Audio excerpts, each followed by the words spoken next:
तो BD live तो आ गया, आपने आज हमें बता ही नहीं लाइव आ गया, देखो है ना, लोग देख रहे होंगे। खैर दोस्तों, मैं सखा आपके बीच आज उपस्थित हूँ। आज हमारे संग हमारी कमलजीत माँ हैं। तो कमलजीत माँ के संबंध में थोड़ा सा बता दूं। कमलजीत माँ हमारे सखा परिवार का लगभग 8 साल हो गए हैं ना, लगभग 8 साल से हिस्सा हैं। आप कनाडा से हैं और पिछले 2-3 साल से बस ये समझ लीजिए कि कोरोना और सबकी वजह से ये आ ना सकी, तो अभी हम लोगों के बीच हैं। कमल जी, माँ से जो हमारा रिश्ता था वो बहुत अजीब था। मुझे कुछ घटना याद आती है अभी भी। ये उस दौर की बात है जब हम हैंड टू माउथ हुआ करते थे। तो एक दिन सुबह जो था, इनका कॉल आया। अच्छा, जिस दिन कॉल आया उस दिन कुछ पैसों की ज़रूरत थी कुछ, तो कॉल आया। तो सुबह सुबह किसी का कॉल आया ऐसे ही। तो पहले तो हमने उठाया, हमने कहा भाई कौन। तो आपने बताया कि मैं कनाडा से बोल रही हूँ, आपको सुनती हूँ, ऐसा ऐसा, और कुछ भाव है कि मैं आपके लिए कुछ पैसे भेजूं। तो मैंने कहा अच्छा है, भाव है, अब ये बताओ कितना भेजने का भाव है, मैंने ये भी पूछा। तो इन्होंने बोला कि 5,000 रुपीज़ कुछ मुझे भेजने का मन है। गरीब लोगों को लोग ऐसे ही भेजते हैं। खैर, मैं ज़रूरत थोड़ी ज़्यादा थी उस दिन। मैंने कहा कि देखो ऐसा है कि तुम मत भेजो, इसकी ज़रूरत मुझे जब काम नहीं होना तो भेजने से फायदा क्या। सुबह सुबह परमात्मा ने भेजने के लिए एक को भेजा, तो लेकिन उतने नहीं भेज रहा जितने ज़रूरत है। मतलब हालत ये है कि कभी कभी कहते हैं ना कि छप्पर फाड़ के देता है, फिर देता इतना कम है कि छप्पर बनवाने में चला जाता है। तो खैर मैंने इनसे बोला, मैंने कहा देखो भेजना है तो 50,000 रुपये भेजो, इससे कम भेजना मत, मुझे चाहिए नहीं। क्योंकि काम ना चलता हो तो लेने का फायदा क्या, भिखारी का इल्जाम भी लग गया और फिर काम भी पूरा नहीं हुआ। फिर बड़े मजे की बात थी, इन्होंने मुझे फिर पैसे भेजे। लेकिन मैंने कभी जानने की कोशिश नहीं की आप कौन हैं क्या हैं। मतलब कभी हमने फोटो भी नहीं मांगा कि कैसा क्या, कोई बात नहीं हुई हम लोगों की, कोई वीडियो कॉल पे नहीं, कुछ नहीं, कोई बात कभी नहीं हुई। और उस घटना के लगभग 2 साल बाद माँ आप आई। उस घटना के लगभग 2 साल बाद आपका आना हुआ। और जब आना हुआ तो पहली बार मुलाकात हुई और अच्छा लगा। हम लोग फिर उसके बाद हमेशा से जुड़े हुए हैं और कभी कोई ऐसा वक्त नहीं आया कि कोई शिकवे शिकायतें किसी तरीके की रही हों। कुल मिला के एक परिवार के सदस्य हैं और इन्होंने परिवार को हर तरीके से संघर्ष करते उठते बैठते लड़खड़ाते चलते सब देखा इन्होंने। तो आज जब ये आए हुए हैं तो मैंने कहा चलो आज संग में आ जाओ, क्योंकि हमसे ज़्यादा सज सवर के आए थे, तो मैंने कहा फिर संग में बैठो, क्योंकि अच्छा लगता है ना ऐसे लोगों को संग में बैठा लो। तो साथ साथ एक और घटना है आज के दिन। आज के दिन ही हम इधर चंडीगढ़ में इस आश्रम में आए थे। ये आश्रम ही है, कहने को किसी को ये लगेगा कोठी है मकान है, लेकिन हमारे लिए ये आश्रम है। तो हम इस आश्रम में आए थे और लगभग यही वक्त था जब हम यहाँ पहुँचे थे। तो आज के दिन को धन्यवाद तो ज़रूर देंगे। वैसे तो सच कहूँ मेरा हम्म, मन अभी ये होता है कि मैं सबसे पहले उस व्यक्ति को कॉल करूं जिसने उस समय उस दौर में, जिस समय छत पे, हमारे कह सकते हैं सर पे छत भी नहीं थी और हम 15-20 बच्चे के साथ अ, सड़क पे थे। तो उस दौर में जिसने ये आशियाना हमको दिया, तो सबसे पहले उसको कॉल करने का मन है। लेकिन मैं जानता हूँ कि उनको कॉल करूँगा शायद वो ना उठ पाएँ, इस समय उनके रेस्ट की टाइमिंग होंगी। वो कैंसर से जूझ रहे हैं, कैंसर पीड़ित हैं। और मैं ये बताऊं कि मैं उनका इलाज कर सकता हूँ, ठीक कर सकता हूँ, लेकिन जीवन बड़ा उलटवासी है। एक तरफ वो मुझे बहुत प्रेम करते हैं और यहाँ आने के लिए हर समय तड़पते हैं, दूसरी तरफ उनके बच्चे हैं जो उनको प्रेम करते हैं और उस प्रेम में उन बच्चों को इस बात का गहन शिक्षा दी गई है कि डॉक्टर ही सब कुछ होता है, बाबा बाबा कुछ नहीं होते। तो वो सारे बच्चे उनको इतना प्रेम करते हैं कि बिना दवाई के उनको रहने नहीं देते। और उनकी भी स्थिति देखिए, वो जानते हैं दवाई से कुछ होगा नहीं, लेकिन फिर भी बच्चों के प्रेम में वो दवाई लेते हैं। एक बड़ी उलटबाज सी स्थिति। मैं दिल तो यही करता है कि उनको ठीक करूं, उनको अपने साथ रखूं, लेकिन ऐसा हो नहीं पा रहा। आशीष है, शायद ये काम करता हो तो कर जाए, कि वो ठीक हों, स्वस्थ हों। आप सब भी आशीष दें कि वो स्वस्थ हों। लेकिन उनके इस बात का एक कर्ज चुकाने का एक दिल करता है हमेशा से। और वो कर्ज ऐसा है कि मैं चाहता हूँ कि मैं एक थेरेपी सेंटर, एक बड़ा सा कुछ आश्रम थेरेपी सेंटर टाइप का कुछ भी, उसके लिए आजकल बहुत प्रयासरत हूँ कि मुझे कम से कम 1-2 एकड़ जगह मिले। यूँ तो बहुत लोग आप में से भी कई बार मुझे कह चुके हैं कि वो जगह देने को राजी हैं, लेकिन वो इतनी दूर हैं कि शायद अगर मैं उस काम में लगा तो ये आशियाना हमें छोड़ना पड़ेगा, इससे दूरी बन जाएगी। और मैं इस आशियाने की भी वही कद्र करना चाहता हूँ जो मैं उनके भाव की करता हूँ। तो उसके तहत मैं ये भी सोचता हूँ कि कम से कम पहला सेंटर एक ऐसा हो जो नियर बाय हो, जो हमारे चंडीगढ़ के आसपास ही हो। तो एक पूरी सोच है। और उस सेंटर में मैं कैंसर पीड़ित जो लोग हों उनका मुफ्त इलाज करूं, मुफ्त। ऐसा एक मेरा भाव है, बहुत गहरा भाव है। अब भाव है तो भाव है, प्रयास है इसको पूरा करने का, लेकिन जितनी सामर्थ्य है उसके तहत कार्य भी कर रहे हैं।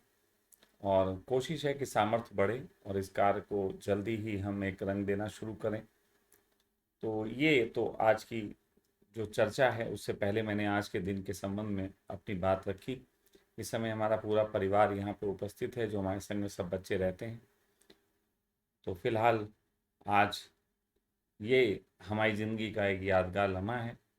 जिस तरीके से मैं अपना शायद जन्मदिन नहीं भूल सकता, अपना संन्यास दिवस नहीं भूल सकता, उसी तरीके से ये दिन भी मैं नहीं भूल सकता।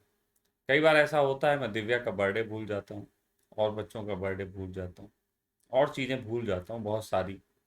वो हर साल मुझे याद दिलानी पड़ती हैं, आज ऐसा है वैसा है, मैं उन चीज़ों को शायद इतना मार्क नहीं करता। लेकिन जीवन में कुछ लैंडमार्क होते हैं। आपका जीवन में आना लैंडमार्क है, आपका संन्यास लैंडमार्क है, क्योंकि यहाँ से आप जन्मते हैं। उसी तरीके से मैं इस जो हमारा आश्रम है ये, हम यहाँ से भी एक जन्म पाएँ। और निश्चित ही अगर ये जन्म हमें ना मिला होता उस वक्त, तो शायद जो संदेश मैं आज आपको बैठ के दे रहा हूँ वो नहीं दे पाता। अभी थोड़ी देर पहले यहीं सब बैठे चर्चा कर रहे थे, तो बात थी कि ये परमात्मा का चमत्कार है, उसका आशीष है कि ऐसा हुआ। तो मैं बड़ा मुस्कुरा के मैं कहने लगा, मैंने कहा खैर परमात्मा का आशीष तो मैं इसे नहीं मानता, सच बात तो ये है कि वो अपनी इज्जत बचा रहा है ना। अगर सोचो कि जिसने उसकी यारी में इतने साल बिता दिए, अगर उसका यार भूखा मर जाए, है ना, तो फिर बदनामी तो उसकी है, मेरी काहे की बदनामी, मैं तो मरने को तैयार। तो कुल मिला के बात यह है कि वो अपनी इज्जत बचा रहा, और अभी मुझे और भी बचानी है। अभी तो कहते हैं ना कि अभी तो उसने मुझे साड़ी दिलाई है, अभी नथ भी खरीद के देना है, अभी मंगलसूत्र भी है, बहुत सी चीज़ें बाकी हैं, और मेरी मांग तो ख़त्म होने वाली नहीं। तो मेरी मांग के साथ साथ उसकी इज्जत है। और मैं हमेशा कहता हूँ, ना मैं कुछ हूँ और ना ही उसके आशीर्वाद का ये खेल है। विश्वास मानिए, ये उसके आशीर्वाद का खेल नहीं है, और ये ना मेरा खेल है। ये सारा खेल उसका खुद का है। वो खुद किस ढंग से अपना कार्य करता है, जिससे संदेश दिलवाना होता है उसको वो तैयार करता है, पूरी तैयारी करता है, परीक्षा भी वो लेता है, सामर्थ्य भी वो पैदा करता है, समझ भी वो देता है, और उसके बाद उससे कार्य भी वो लेता है। तो हम तो उसके चाकर हैं, और उस चाकरी में हम कभी कभी हुक्का भी पी लेते हैं, उस चाकरी के बीच ही कभी कभी बियर भी उठा लेते हैं हाथ में, उस चाकरी के बीच ही महिलाओं के संग अपना फोटो खिंचा के और बाथ टब में नहाते हुए सब मस्तियां करते हुए दिखा देते हैं। लोग पूछते हैं आप ये क्या कर रहे हैं, आप क्या, आप अपने संदेश को क्या हल्का करते हैं। कई ऐसे लोग कमेंट करते हैं आपका संदेश हल्का होता है इससे। हाँ, मैं चाहता हूँ कि मेरा संदेश हल्का हो जाए, क्योंकि तुम्हारे धर्मों ने तुम्हें बड़ा भारी कर दिया, इतना भारी कर दिया कि तुम ध्यान में बैठते हो, उसके बाद उठने से घबराते हो। हल्के हो जाओ। मेरा संदेश इतना हल्का होना चाहिए कि हर व्यक्ति को लगे कि अरे यार ये तो मेरे लिए भी है। और जब तक मेरा संदेश कोई भी व्यक्ति ऐसा जीवन में हो जिसको लगे नहीं यार इसका संदेश मेरे लिए नहीं है, तब तक मैं और हल्के की तैयारी करता रहूँ और हल्का होता रहूँगा। हर व्यक्ति अपना सके, हर व्यक्ति सहजता से जीवन में अपने धर्म को धारण कर सके, जैसा वो है वैसा रह के। आपको मालूम है ज़्यादातर हम जब कहानियाँ सुनाते हैं बुद्ध पुरुषों की, महात्माओं की, संतों की, तो हमारी कहानियों में उनको महिमा मंडित करने की पूरी तैयारी होती और आम जन जो होते हैं उसे अपमानित करने की तैयारी होती। असल में महात्माओं की कहानी में तुम्हारे अपमान के किस्से होते हैं, लेकिन तुम उसको महात्माओं की गरिमा समझते हो। तुमने देखा महात्मा कैसे अपमान करते हैं तुम्हारा, कि तुम घर में फंसे हुए, है ना, वो शराब पीते हो, तुम सेक्स करते हो, तुम ये करते हो, तुम वो करते हो। तुम्हारे तुम्हारे अपमान से बिल्कुल उनके ग्रंथ भरे हुए हैं और तुम अपने माथे पे रख के घूम रहे हो उसको। अरे अगर महात्मा है तो उससे ये पूछो कि सेक्स करने के वो तरीके बताओ जिसे करते करते हम आनंदित हो सकें, परमात्मा पा सकें। आखिर परमात्मा को अगर सेक्स नहीं करवाना होता तो वो भैया लिंग ही नहीं देता, वो ये जनानांग ही नहीं बनाता मनुष्य के कि जिससे वो ये कर सके। उसको ऐतराज नहीं, महात्माओं को बड़ा ऐतराज है ना। तो ये महात्माओं से पूछो, तुम ज्ञानी हो तो हमें विधियां बताओ। महात्माओं से पूछो कि शराब का प्याला हाथ में लेके क्यों उपलब्ध नहीं हुआ जा सकता जब जीसस हो सकते हैं। सेक्स, शराब, इन सब की इतनी चर्चा है कि सारे महात्मा कहते हैं कि ये जो ले सकते हैं वो तो बुद्ध हो ही नहीं सकते। और उन महात्माओं के पास उन भगवानों की तस्वीरें हैं जिन्होंने हत्याएं की हैं। कृष्ण हत्याएं की हैं, राम हत्याएं किए हैं, मोहम्मद ने हत्याएं की हैं। आप देखो इन महापुरुषों के जीवन में हत्याओं की कहानियां हैं। तो क्या सेक्स, शराब, हुक्का पीना, बियर, ये सब चीजें पीना, ये टी शर्ट पहन के बैठना, गाली दे के बोल देना, क्या ये सब हत्या से भी ज्यादा गया गुजरा है? कभी सोच के देखा क्या हत्या से भी ज्यादा ये बुरी चीज है? आपके सामने दो ऑप्शन हो, सेक्स करने के और हत्या करने के, तो कौन सा पसंद करूं? मुझे बता दो। लेकिन महात्माओं ने तुम्हें वो हत्या की कहानी भी तो ऐसे बताई कि जैसे वो लीला कर रहे थे। अच्छा, महात्मा तुम्हें ये तो बताते हैं कि हत्या लीला में हो सकती, सेक्स लीला में नहीं हो सकता। सेक्स तो रंगीला ही होके हो सकता है। मेरा मेरा बस चले ना तो तुम्हारे महात्माओं की धोती खींच दो, है ना, और बताओ तुमको कि धोती के नीचे ये है क्या। मैं सच कहूं अपने वस्त्र नहीं उतार रहा, मैं इन महात्माओं के वस्त्र उतार रहा हूं। धीरे धीरे एक चैलेंज खड़ा कर रहा हूं। अगर आप सबका प्रेम यूं ही बना रहा और संख्या किसी दिन लाखों करोड़ों में पहुंच गई तो उसके बाद इन महात्माओं के शिष्य इनसे प्रश्न पूछने लगेंगे कि गुरु जी बताइए, सखा जी ऐसा करते हैं आप क्यों नहीं करते? जैसे अभी सखा जी से प्रश्न करते हैं लोग कि फला महात्मा जो हैं वो नपुंसक हो गए, आप क्यों नहीं हो गए? फिर ऐसे चलते उन महात्माओं के चेले प्रश्न करने लगेंगे कि गुरुजी आपने क्यों नहीं शादी की जब सखा ने करी? और ये प्रश्न होने चाहिए। मेरा मानना है कि परमात्मा से ज्यादा हम समझदार नहीं हुए अभी भी। अभी भी शरीर स्वास्थ्य को लेके मैं डॉक्टरों को भी इतना समझदार नहीं मानता जितना परमात्मा को मानता हूं। परमात्मा ने सुंदर शरीर दिया। हाँ, बाहर की इंजीनियरिंग में लोगों ने कमाल कर दिया। परमात्मा भी छोटा सिद्ध हो रहा है बाहर की इंजीनियरिंग में, लेकिन उसके भी नुकसान है।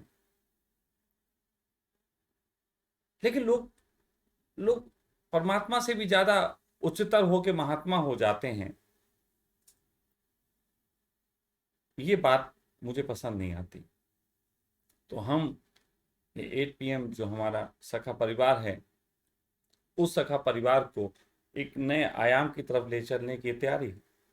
कई लोगों को लग रहा होगा कि स्वामी जी आजकल आप थोड़ा सा ढीले पड़े हुए हैं, थोड़ा सा कम आ रहे हैं, थोड़ा सा कम 8 PM क्रांति और ये सब षड्यंत्रों पे कम बोल रहे हैं। तो बस इतना ही जानो कि रॉकेट को हेलीकॉप्टर से मुकाबला करने के लिए ज़्यादा कुछ नहीं करना पड़ता है, बस एक बूस्ट करना पड़ता, एक आग लगी होती और वो उससे आगे निकल जाता है। तो बस ये समझ लो कि सखा 2 पल में ही वो काम कर सकते हैं जो बहुत तेजी से लोग महीनों में करते हैं। लेकिन मैं हर वक्त का थोड़ा सा इंतज़ार करता हूँ, समय समय पे चोट देना बेहतर होता है। अभी इस समय अगर कोरोना और इन सब पे बातें करने बैठ जाएंगे तो सिर्फ मूर्खता के अतिरिक्त कुछ नहीं। मैंने आपसे एक बार पहले कहा था कि मैं तैयारी कर रहा हूँ उस वक्त की जिस वक्त सारे प्रयास के बाद भी लोग हारेंगे। उस हारने के बाद हम कैसे जीत का उत्सव मनाएंगे उसकी तैयारी कर रहा हूँ। खैर, समय आने पे बात करेंगे। आज हम लोग यहाँ पे आए हैं कि हम लाइव जो हैं वो टॉक कर सकें। उसके लिए मैं आप सबको नंबर उपलब्ध करा रहा हूँ। नंबर आप सबको याद होगा, तो जिनको याद है वो कमेंट्स में डाल देंगे, मुझे पता है। फिलहाल नंबर मैं अपने मुंह से बोल देता हूँ, 7985899179। तो आप इस नंबर पे कॉल करें, हम आराम से चर्चा करेंगे। आज कोई जल्दी के उसमें है नहीं, हम लोग अभी जो है रम केक वगैरह खा के बैठे हैं। थोड़ा मैं अय्याशी का थोड़ा सा तरीका है, लेकिन बस ये था कि रम केक तो था लेकिन चखना वगैरह नहीं था उसके साथ में। नियति अगली बार अगर बनाना ना, चखना भी संग में रखना। तो हम हुक्का हुक्का पी के बात करेंगे। और एक अलग ढंग है धर्म का, एक अलग रूप है धर्म का। अगर आपको यकीन हो तो उंगली पकड़ के आगे बढ़ चलो। मैं एक परवीन जी का आज पोस्ट देख रहा था, मेरी पोस्ट पे उन्होंने अपने जीवन में ऐसे बताया कि अरे यार स्वामी जी, आपके गाने देख के याद आया, बचपन में कोई उनकी टीचर थी, उनको वो बहुत प्रेम किया करते थे, और टीचर उनको मारे या टेंशन दें इसके लिए कभी कभी वो परीक्षा में कुछ लिखते नहीं थे कि टीचर आके उन्हें पीट देती थी, कहती थी उनके हाथों का स्पर्श मिल जाता था इस बहाने। ये बात एक आदमी के लिए बोलना सहज हो गया। मैं जीत गया, मैं जीत गया और लगातार जीत रहा हूं। ऐसे जितने भी लोग हैं जो अपने जीवन से कपड़े उतार रहे हैं, अपने को नग्न कर रहे हैं, सहज हो रहे हैं, समझ लो वो जगत में एक नए युग के आरंभ के सहयोगी हैं। अगर कभी जीवन में सतयुग दोबारा लौटा तो ये सब जो हैं उसके गेट पे बैठे मिलेंगे, ये सब माध्यम बनेंगे। तो आप लोग प्रश्न करें तो बिल्कुल ईमानदारी से करें, अच्छे से करें। हेलो, नमस्कार, मैं मोहित बात कर रहा हूँ इंदौर मध्य प्रदेश से। कहाँ से? इंदौर मध्य प्रदेश। जी जी मोहित जी, बताइए। जी, आपसे ये पूछना चाहता कि सर मैं आपके वीडियो देखता हूँ, पर मुझे कभी ये क्लियर नहीं हो पाता है कि आपके जीवन के लक्ष्य क्या है, आप समाज में क्या करना चाहते हैं। अच्छा, लक्ष्य पूछना चाहते हैं आप मेरा? जी हाँ। चलिए ठीक है, मैं आपका फोन काट के बताऊं ऐसे ही बताऊं? आप मैं आपका फेसबुक पर चलिए वीडियो भी देख चलिए तो आप बताता हूं ताकि आप बीच में क्रॉस क्वेश्चन करना चाहें तो कर सकें। देखो प्रवीण, मेरे जीवन का कोई लक्ष्य नहीं है, मैं जीवन ही हमारा लक्ष्य है।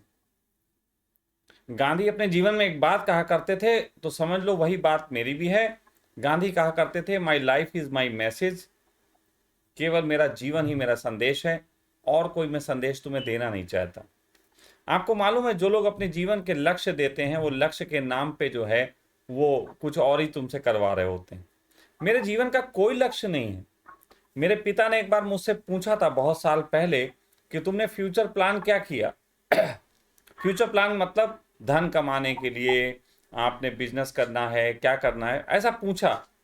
तो मैंने कहा यार मैं पैदा होने से पहले ही सोच लिया था तोताराम के घर में पैदा होना है, और तोताराम के घर में पैदा होना ही मेरा प्लान था। अब एक प्लान कर लिया, उसमें भी और प्लान करवाओगे।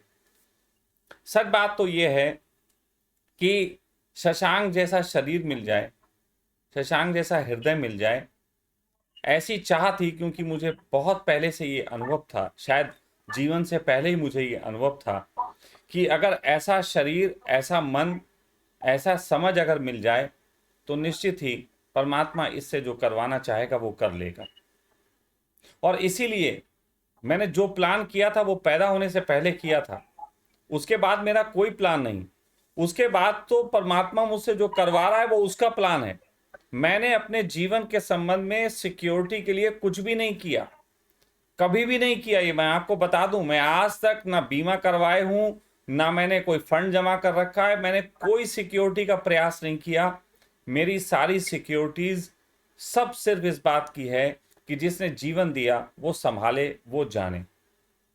और मेरा कोई मकसद नहीं है। हाँ, बीच बीच में कभी आपको लगता हो अच्छा 8 क्रांति का मकसद है, 8 PM क्रांति, या जैसे अभी मैंने बोला था कि एक सेंटर का ऐसा भाव उठता है, तो मैंने आपको एक बात बताई, स्पष्ट कहता हूं, मैं हमेशा बोलता हूं कि ये मेरा भाव उठता है।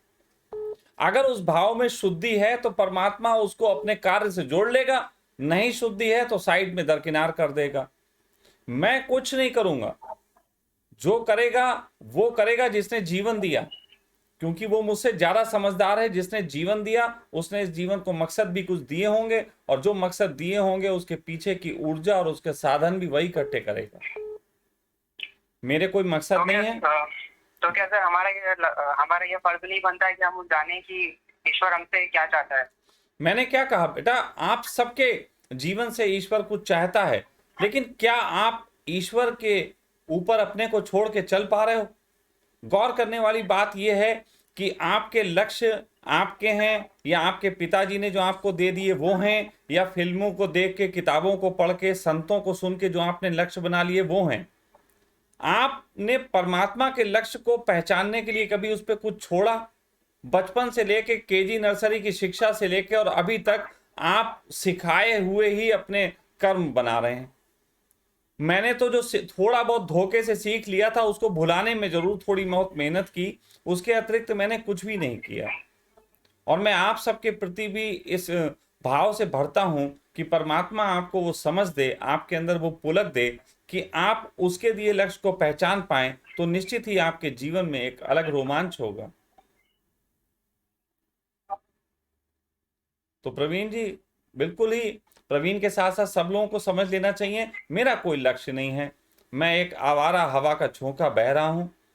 कोई मेरी हवा के बहाव में बीच में आ जाता है, ठंडक महसूस कर लेता है, वो उसका काम है। कभी कभी किसी की झोपड़ी भी उड़ जाती है मेरी हवा के बहाव में, तो वो भी हो जाता है। तो ऐसी चीजें भी चलती रहती हैं, लेकिन वही बात है कि जीवन बहुआयामी है। वो सब रंग दिखाता है, मुझे भी दिखाता है, आपको भी दिखाता है। तो मेरा तो बस ये है कि जब तक मैं जीवित हूं मैं बस जीऊंगा उसके हर रंग को। जो देश में जो कई सारे देश में या पूरे यूं कहा जाए कि पूरी मानव सभ्यता में जो जो भी अशुभ घटनाएं चल रही है, क्या वो सही है? देखो, क्या उन्हें एक बात क्या तो रोकना नहीं चाहिए? सुनो, एक बात तो पक्की है कि माँ भी बच्चे को थप्पड़ तब मारती है जब बच्चा माँ की बातों को समझ नहीं रहा होता। जो चीजें गलत हो रही है ना, उनके पीछे जिम्मेदार भी वही लोग हैं जिनके साथ गलत हो रही है। ये भी ध्यान रखें। मैं ऐसा नहीं है कि मैं षड्यंत्रकारियों को अच्छा बोल रहा हूं, बल्कि मैं ये कह रहा हूं कि जिनको शोषित जो हो रहे हैं वो भी अपनी जिम्मेदारी पहचाने कि सोए हुए कब तक चलेंगे। परमात्मा जब नदी देता है तो नदी में तैरना भी देता है, डूबना भी देता है, और आपके हाथ पैर में वो क्षमता भी देता है कि आप तैर भी सकते हो, डूब भी सकते हो। अब उपयोग कैसे करते हो इसके ऊपर सारा खेल है। हम सबको परमात्मा ने बराबर की ऊर्जा दी है, बराबर की शक्ति दी है, उसने किसी के साथ अन्याय नहीं किया। लेकिन हम लोगों ने जो है वो अन्याय किया है कि अपने आप को कुछ लोग छोटा मानने लगे हैं, कुछ लोग बड़ा मानने लगे हैं। जो बड़ा मानने लगे हैं वो शोषक हो गए हैं, जो छोटा मानने लगे हैं वो शोषित हो रहे हैं। तो इंसान जिस दिन अपनी क्षमताओं को पहचानेगा उस दिन वो जानेगा कि वो केवल और केवल अपने जीवन को आनंद से जीने के लिए आया है, हर परिस्थिति में जीने के लिए।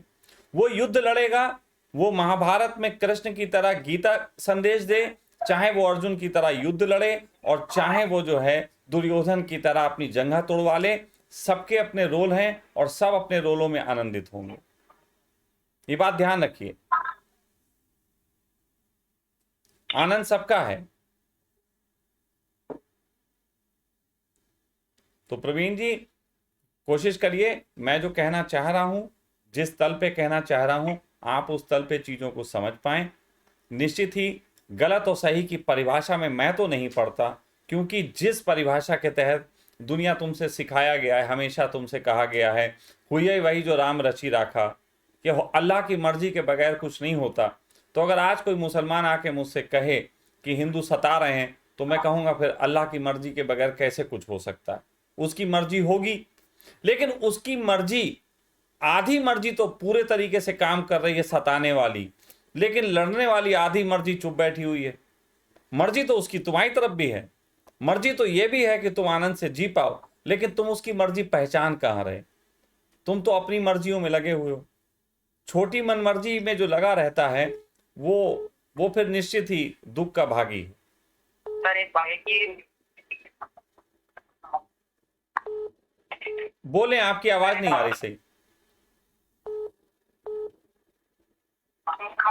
मिलन बिना शरीर के हो सकता है ईश्वर से।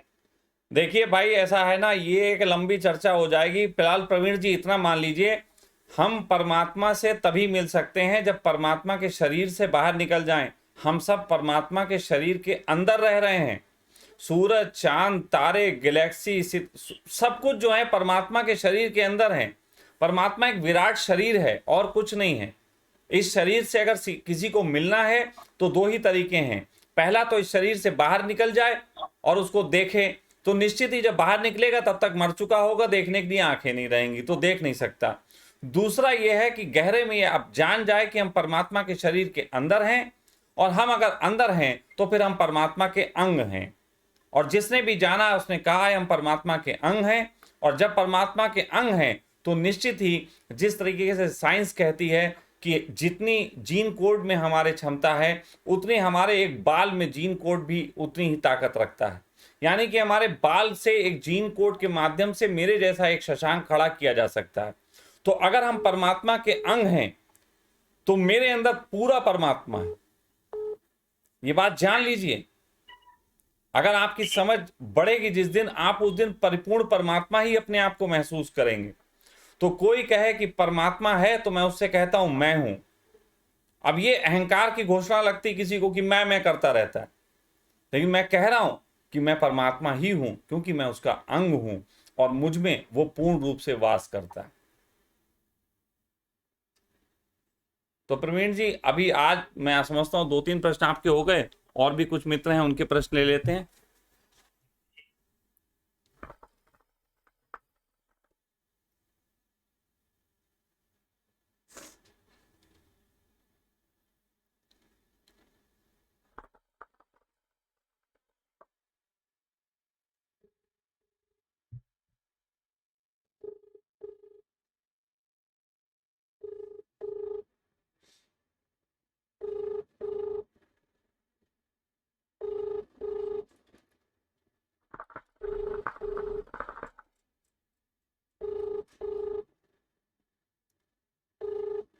देखो, पहले कॉल किया, आप कॉल उठाओ नहीं, दूसरे को लगा लो काट के। ये ध्यान रखिए कि अगर आपका कॉल आप कर रहे हैं तो हम इधर से बैक करेंगे आपको, लेकिन अगर आप नहीं उठाएंगे तो फिर दूसरे को लगाया जाएगा। This call is now being recorded. Hello hello.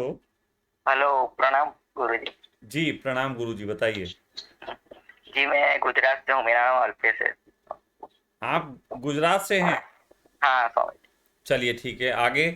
Sir Swami ji, मेरा एक प्रश्न है कि मैं 4-5 साल से ओशो को भी पढ़ता हूँ, उनकी वीडियो भी देखता हूँ, और आप भी मुझे 3 साल हो गए लगभग। आप मुझे यूट्यूब पे मुझे बहुत अच्छा लगा आपकी वीडियो देख के, की बातें सुन के। हम्म। मैं आपका मार्गदर्शन चाहता हूँ जीवन में। अब जीवन में मार्गदर्शन चाहते हो तो क्या गुजरात आके ही करें? ये आपका कुछ संदेश कुछ नहीं, आप बताओ, बताइए। गुजरात आ जाएं मार्गदर्शन करने। वो भी आएंगे स्वामी गुरु जी, जल्दी आएंगे। हाँ, तो जब आप आएंगे तो आपका मार्गदर्शन भी करेंगे। देखो, एक बात समझ लीजिए, हाँ मार्गदर्शन से पहले दर्शन जरूरी होता है। और हाँ आपको हाँ मेरा दर्शन जरूरी है और मुझे आपका दर्शन जरूरी है। क्योंकि जब तक आपका दर्शन नहीं कर लेंगे, अगर मैं आपका मार्ग भी बता दूं तो उस मार्ग का दर्शन कौन करेगा? हाँ, बात तो सही है। है ना? तो हाँ हाँ इसलिए आप ये समझ लीजिए कि आप 3 साल से ही ओशो को सुन रहे हैं, 5 साल से नहीं सुन रहे हैं। क्योंकि वो जा चुके, आप उनके दर्शन नहीं कर सकते। ठीक है? हाँ, वो दर्शन हाँ, है अब आप मेरा। मेरे कर सकते हैं। और इससे पहले कि मैं निकल लूं, कर लो। हाँ शुक्र। हाँ, वरना फिर कोई आएंगे और सर। आएगा, ढूंढोगे उसको यूट्यूब पे। हाँ, आप भी मुझे 3 साल से मिले, लगभग 3 साल हो गए आपको सुनता हूँ। चलिए चलिए, बहुत बहुत धन्यवाद। फिलहाल वीडियो आप देखा करिए, तो उस पे वीडियो पे ऐड मत स्किप किया करिए। बीच बीच में ठीक है। धंधे की बात करते चले ना, गुजराती आदमी तो समझ सकता है धंधे को अच्छे से। हाँ वो गुजरे। हाँ हाँ, बिल्कुल, है ना? तो ऐड स्किप मत किया करो, उससे 4 पैसे आते हैं। वैसे हाँ आप लोग ठीक ऐसा आजकल कर रहे हो तो थोड़े पैसे ज्यादा आ रहे हैं। है ना? हुक्के का अपना ये सब मसाला वसाला चल जाता है इससे। है। हाँ हाँ स्वामी जी, और एक बात है कि मैं हाँ, बताओ। 24 साल का हूँ, फिर भी थोड़ी कभी कभी तंबाकू खाता हूँ, और वो कभी कभी शराब भी पी लेता है। हाँ, अच्छी बात है, कोई और दिक्कत नहीं है। परमात्मा का जीवन दिया, परमात्मा नष्ट भी कर देगा तो क्या है। क्या करें, वो तो एनवायरनमेंट कुछ ऐसा मिला आसपास। कोई बात नहीं, कोई बात नहीं, आप दुखी मत हो। एनवायरनमेंट को अगर आप हंस के स्वीकार करो तो कुछ भी दिक्कत नहीं है। आप कर भी रहे हो और रो भी रहे हो तो वो दिक्कत है। करो तो शान से, मेरी तरह। देखो, हुक्का पी रहा हूँ, सबके सामने बैठ के पी रहा हूँ। अब मैं ऐसा क्यों हुक्का पी रहा हूँ? हाँ वो देखता हूँ ना मैं। अच्छा नहीं लगता, फिर भी पीना पड़ता है ना? जिस दिन मैं ऐसा कहूंगा उस दिन हुक्का नुकसान करने लग जाएगा।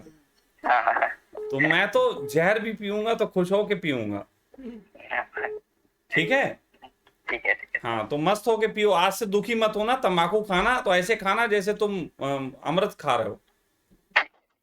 हाँ ठीक है। देखो, इतनी अच्छी हंसी आई कि मार मोबाइल तक हिल गया। है तो ना? नहीं, बात करके अच्छा लगा आपसे। वो हाँ, कितने टाइम से बात करना चाहता था, वो आज चलो बेटा, आपने बस एक्सप्लेन कर दिया। ठीक ठीक है, है ठीक खुश रहो, बस खुश रहो आप। है सर। प्रणाम। प्रणाम। देखो, दिव्या हंस रही इस बात पे कि मोबाइल भी हिल गया, इस बात पे हंसने लगी। अब छोटी सी बात है, आनंद लेना चाहिए। जीवन का क्या है, जीवन तो छोटा सा। अब उसको इतना गंभीर होके लोग जी रहे हैं तो ये तो अच्छा नहीं बात है। मस्ती के साथ जीना चाहिए। आप जो भी करें, आपको अपने कर्मों के प्रति अगर सम्मान है तो निश्चित ही आपको उसको स्वीकार करने में कोई दिक्कत नहीं होगी। सर उठा के उसे स्वीकार करेंगे। और जिस चीज को आप स्वीकार कर लेते हैं वो आपको दुख देने में असमर्थ हो जाती है, चाहे दुखों का स्वीकार ही क्यों ना। मीरा ने जहर का प्याला पिया, वो जहर उसको दुख नहीं दे पाया। सुकरात ने जहर का प्याला पिया, वो अमर हो गया। दुनिया में 2 लोग हैं जिन्होंने जहर का प्याला पिया और सम्मान पाए, एक सुकरात, एक मीरा। और आप जहर से भी Call बच is जाते now हैं। being recorded. हेलो। हाँ स्वामी जी, नमस्कार। नमस्कार। स्वामी जी, जिस समय हम झारखंड से बात कर रहे हैं, पप्पू कुमार, हजारीबाग जिला से। जी जी, बिल्कुल। एड्रेस सब लोग अपना बताते चलो ताकि भविष्य में ये कट करके वीडियो अपना जो है दिखाना गांव वालों को। हमारी बात हुई थी सखा से। हाँ ठीक है, बोलो बोलो। स्वामी जी, पढ़ाई जिस समय करने लग बैठते हैं ना, तो 1 घंटा के बाद नींद आने लगती है। अच्छी बात है यार, पढ़ाई है भी ऐसी चीज, हमें भी आ जाती थी। इसीलिए अब जीवन ऐसा हो गया हमारा। मुबारक हो। क्या करें, उसके लिए कुछ विशेष सीख लेना चाह रहे हैं, मार्गदर्शन। देखो भाई, हमने तो एक कहानी सुनी थी। हमने कहानी सुनी थी, बिल्लू था, बिल्लू। तो जी एक ऐसी कैरेक्टर था ना, चाचा चौधरी, बिल्लू उल्लू आया करते थे। तो उसमें कहानी सुनी कि बिल्लू को उसका दोस्त एडवाइस देता है कि तुम्हें नींद आ जाती है तो अपनी चोटी जो है वो पीछे रस्सी में बांध लो, है ना? और रस्सी को पीछे ऊपर बांध दो, फिर पढ़ने बैठो। अगर झटका लगेगा तो बाल ऐसे करके जो है वो रुक जाएंगे। लेकिन सलाह कितनी भी दो, नींद के आगे किसी की सलाह चली? मैंने बड़े बड़े सेठों को जब नींद आती है तो स्टेशन पे सोते देखा टांगे फैला के। तो इसलिए नींद से बचने का कोई उपाय नहीं। परमात्मा करे तुम पढ़ाई से बच जाओ। तुम पढ़ाई से बच जाओ, जीवन तुम्हारा सफल हो जाएगा। नींद से बचे तो फिर पढ़ाई के बाद भी तुम डिप्रेशन के भयंकर मरीज होगे। क्या चाहते हो कि नींद को त्याग दो? अरे परमात्मा ने जो तुम्हें दिया, नींद दी है ना, भूख दी, जीवन में जो भी चीज उसने दी है उसे कोई त्यागने की जरूरत नहीं। बिल्कुल मत त्यागो, उनको बना रहने दो। परमात्मा की दी हुई चीजों को अपने जीवन में रखो और उसके साथ और चीजें कोई मिल जाएं तो बेहतर है। मैं आपको विश्वास दिलाता हूं कि यदि आप सिर्फ चीज को देख लें, पढ़ लें, पढ़ने का एक ढंग देखना भी होता है। आप जागरण के साथ उसको सिर्फ स्कैन कर लें तो आपके मस्तिष्क में वो चला जाता है और जब कभी उसकी जरूरत होगी तो निकल आता है। पढ़ाई के ढंग आगे चल के किसी दिन एक वीडियो बनाएंगे, आप लोग याद दिलाते रहना। मैं बोल तो देता हूँ, फिर याद नहीं दिलाते, मैं भूल जाता हूँ। तो आप याद दिलाते रहना, फिर मैं बताऊंगा पढ़ने के ढंग कौन से अच्छे हो सकते हैं। ये तो जो बाहर की शिक्षा होती है, स्कूलों की, किताबों की, ये तो 2 कौड़ी की शिक्षा है। इसमें 5 क्वेश्चन याद करके और उसमें पास होना बड़ी बात है ही नहीं। इसके लिए इतना टेंशन लेना कि आप नींद छोड़ने को तैयार हो, बिल्कुल नहीं। मैं आपसे बिल्कुल कहूंगा कि सावधान। अगर आपने नींद त्याग दी तो आप कितना भी पढ़ लोगे, आप जाके क्लास में लिख नहीं पाओगे जिस समय आपकी परीक्षा होगी, क्योंकि आपने नींद अपनी छोड़ दी। तो नींद मत छोड़ो, नींद मत छोड़ो। पढ़ाई का तरीका थोड़ा सा बदलो, पढ़ाई का तरीका थोड़ा सा अलग कर लो। सिर्फ जानकारी को पढ़ाई मानो, बाकी बोझ मत बनाओ। थोड़ी सी जानकारियां ले लो, चलो काम हो जाता है। तुम्हें लगता है कि शायद चपरासी बनने के काम आएगी पढ़ाई, तो बढ़ जाओ, कोई ऐसी दिक्कत नहीं है ना। लेकिन नींद मत त्यागो, और नींद त्यागने की मैं कभी सलाह नहीं दूंगा और कभी भी ऐसी कुछ बात नहीं बताऊंगा कि आपकी नींद खराब हो जाए। जी थैंक यू स्वामी जी। जी थैंक यू।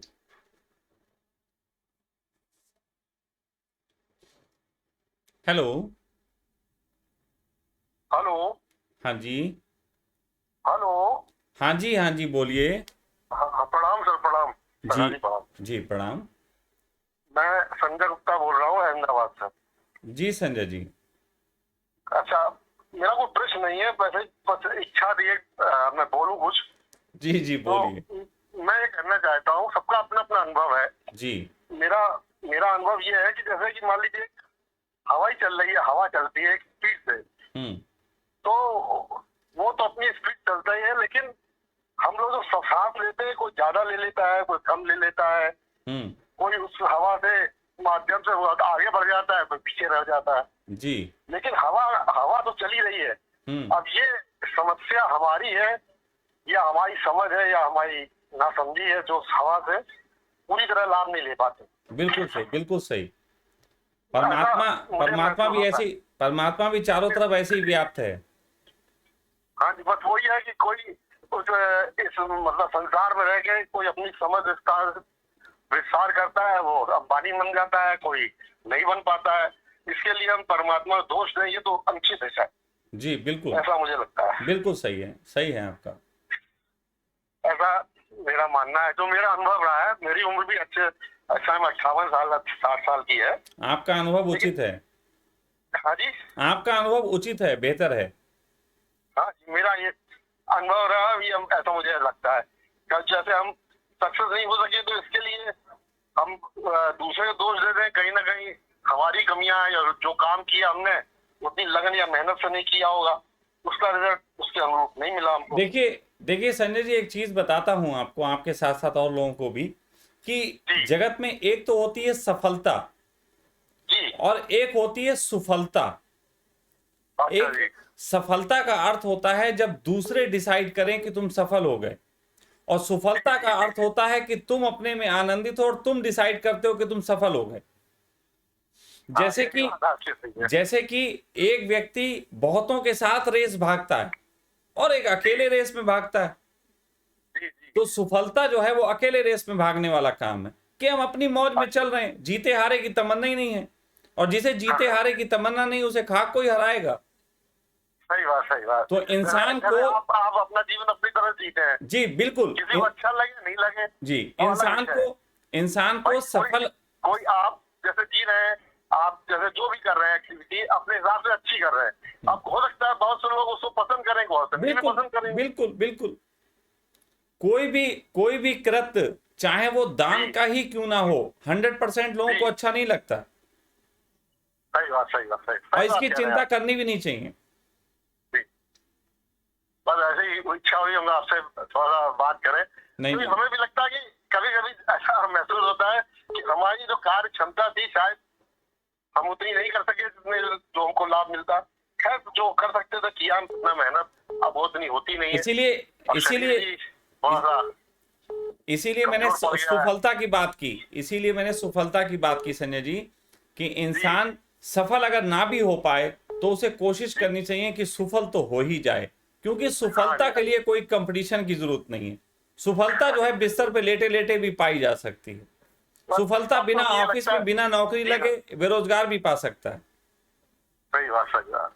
अब जीवन में ये लगता है मुझे कि जैसे अब मरना तो पड़ेगा ही, मरे तो हंसते हुए मर के जाए, ये ना हो कि खाली रोते होते जाए, बस ये तकलीफ है मुझे। अरे हंसते हुए मत मर जाना, उन्हें बड़े लोग रोएंगे। जाना तो पड़ेगा। हंसते हुए मत मर जाना संजय जी, बड़े लोग रोएंगे, है ना। उससे लोगों से क्या मतलब, हमें अपने आनंद अपनी खुशी के लिए खुशी खुशी जाना है हमको। ये एक असल ये एक लक्ष्य होता है या उद्देश्य होता है कि ठीक है हमारा भी ये उद्देश्य है कि भाई जाना तो है लेकिन हंसते हुए। देखिए एक सर और मेरी जो इधर 2 साल से 3 साल से दिक्कत जो सबसे बड़ी आई हमको, मुझे एक पिछले साल कोरोना हुआ जी उसमें जो 15-20 दिन मतलब 1 महीने का था, लेकिन 15-20 दिन हॉस्पिटल में रहना पड़ा हमको। हाँ उसमें जो दवाइयाँ या चली जो भी चला ठीक तो हो गए स्वास्थ्य, लेकिन एक दिमाग में पता नहीं ऐसा क्या हो गया है, वो जो पहले फंक्शन इतना तेज चलते थे, दिमाग पूरा तरह काम करता है, लेकिन अब वो नहीं आ पा रहा। इतनी कोशिश कर रहे हैं, ना वो एनर्जी आ पा रही है, ना ही वो काम करने का तरीका आ रहा है। ये एक बहुत बड़ी समस्या होगी। देखिए आपने मान लिया कि कोरोना था, इसीलिए आप अस्पताल में गए, और जो भी था जो बीमारी मैं जो कह रहा हूँ सच बताए ये है कि आपकी एज में, या आपकी एज में नहीं, दुनिया में किसी भी आदमी की किसी भी एज में उसको हमेशा आने वाले चरण की तैयारी करनी चाहिए। बचपन वही बेहतर है जो बचपन समाप्ति से पहले जवानी की तैयारी कर ले। जवानी वही बेहतर है जो जवानी रहते बुढ़ापे की तैयारी कर ले। और इस तैयारी का मतलब इन्वेस्टमेंट नहीं है, इस तैयारी का मतलब है कि जब जवानी में कोई दांत टूटे तो पता चलना चाहिए कि बुढ़ापे में हपले भी होंगे, सारे टूटेंगे। और जो व्यक्ति इस तैयारी को नहीं करता वो व्यक्ति दुखी होकर मरता है, आनंदित होकर नहीं मर सकता। मैं आज जिस उम्र में हूं, मैं अपने शरीर में देखता हूं कि कई तरीके के परिवर्तन हो रहे हैं, लेकिन कोई कह सकता है कि नहीं आप तो बहुत स्वस्थ हैं, निश्चित ही स्वस्थ हूं, लेकिन कई तरीके के जो परिवर्तन हो रहे हैं उन्हें निहारता हूं और उसके लिए आगे के लिए अपनी समझ तैयार करता हूं। यहां तक कि मैं आपसे कहूं, मैं प्रतिदिन इस बात की तैयारी रखता हूं कि कल मौत आ सकती है और जाना हो सकता है। और इतनी तैयारी के साथ अगर आप जिए तो फिर कोई दिक्कत नहीं होती। लेकिन अगर आप सोचें कि हम तैयारी नहीं करें, हमेशा कुछ लोग हमेशा पहले की तरह स्वस्थ हो जाना, पहले की तरह ही सब कुछ होना सोचते हैं, तो वो थोड़ी सी भूल कर जाते हैं। तो संजय जी आप भी भूल ना करें, आगे बढ़ें। हर कली को ये हक है कि वो एक दिन गुलाब बनेगी, हर गुलाब को ये हक है कि एक दिन वो उसकी पंखुड़ियां भी टूट के बिखरेंगी। लेकिन अगर कोई पंखड़ी सोचने लगे कि मैं फिर से कली और गुलाब हो जाऊं, तो ये हक तो ना परमात्मा ने किसी को दिया, ना वो कभी किसी को देगा। नहीं सही बात, धन्यवाद।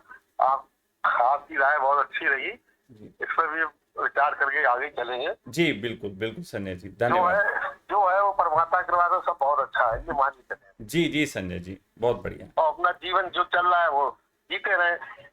अच्छा सर, एक मेरी बहुत बड़ी समस्या है, बताइए। बहुत लोग सुन रहे होंगे, लेकिन पर्सनली मैटर है थोड़ा सा। कोई बात नहीं, आप पर्सनली खोल जाने दीजिए। एड्रेस बता दीजिए अपना पहले।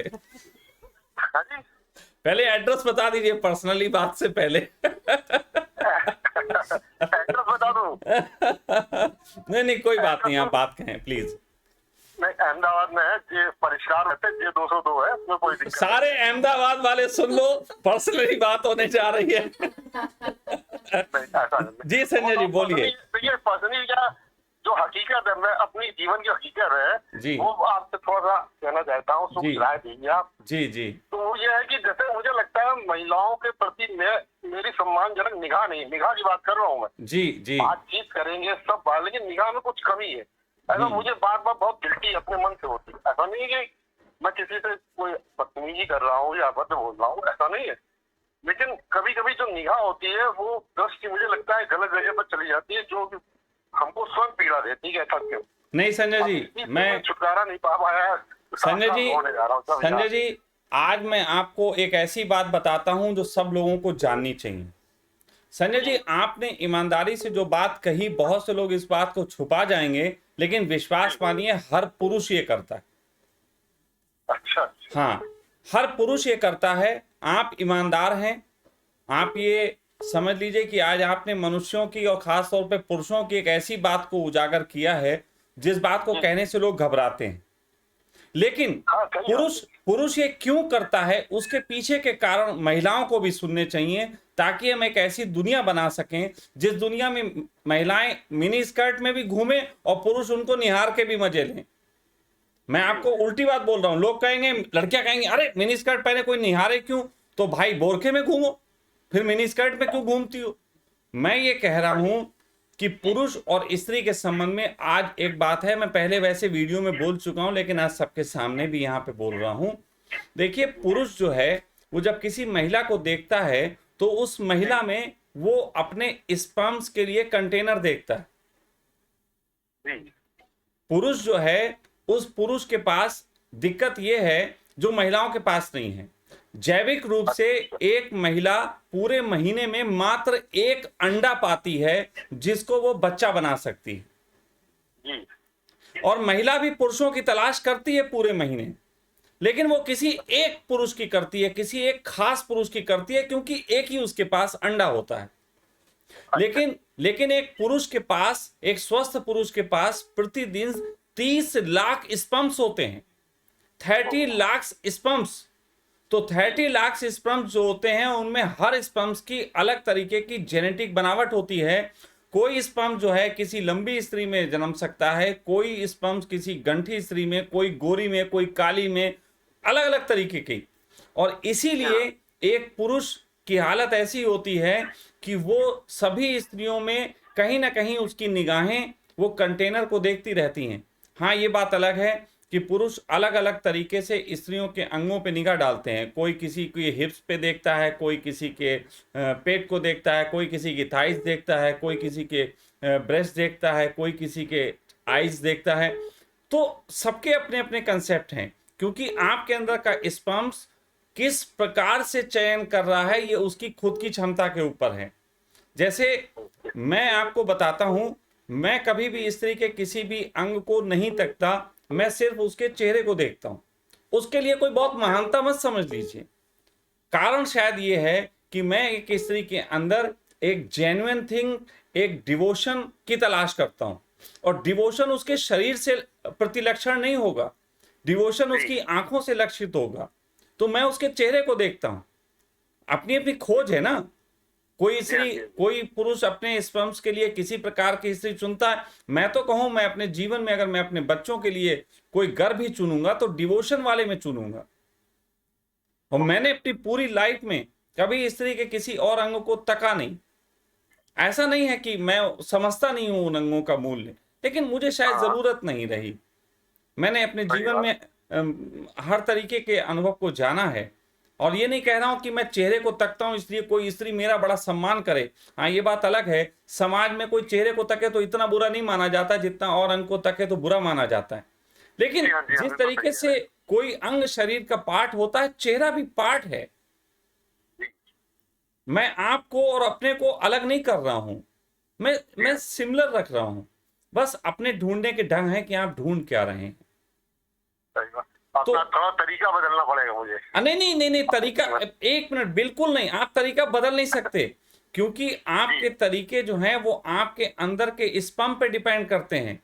आप अगर ऊपर ऊपर बदलने चलेंगे तो आप परेशान हो जाएंगे।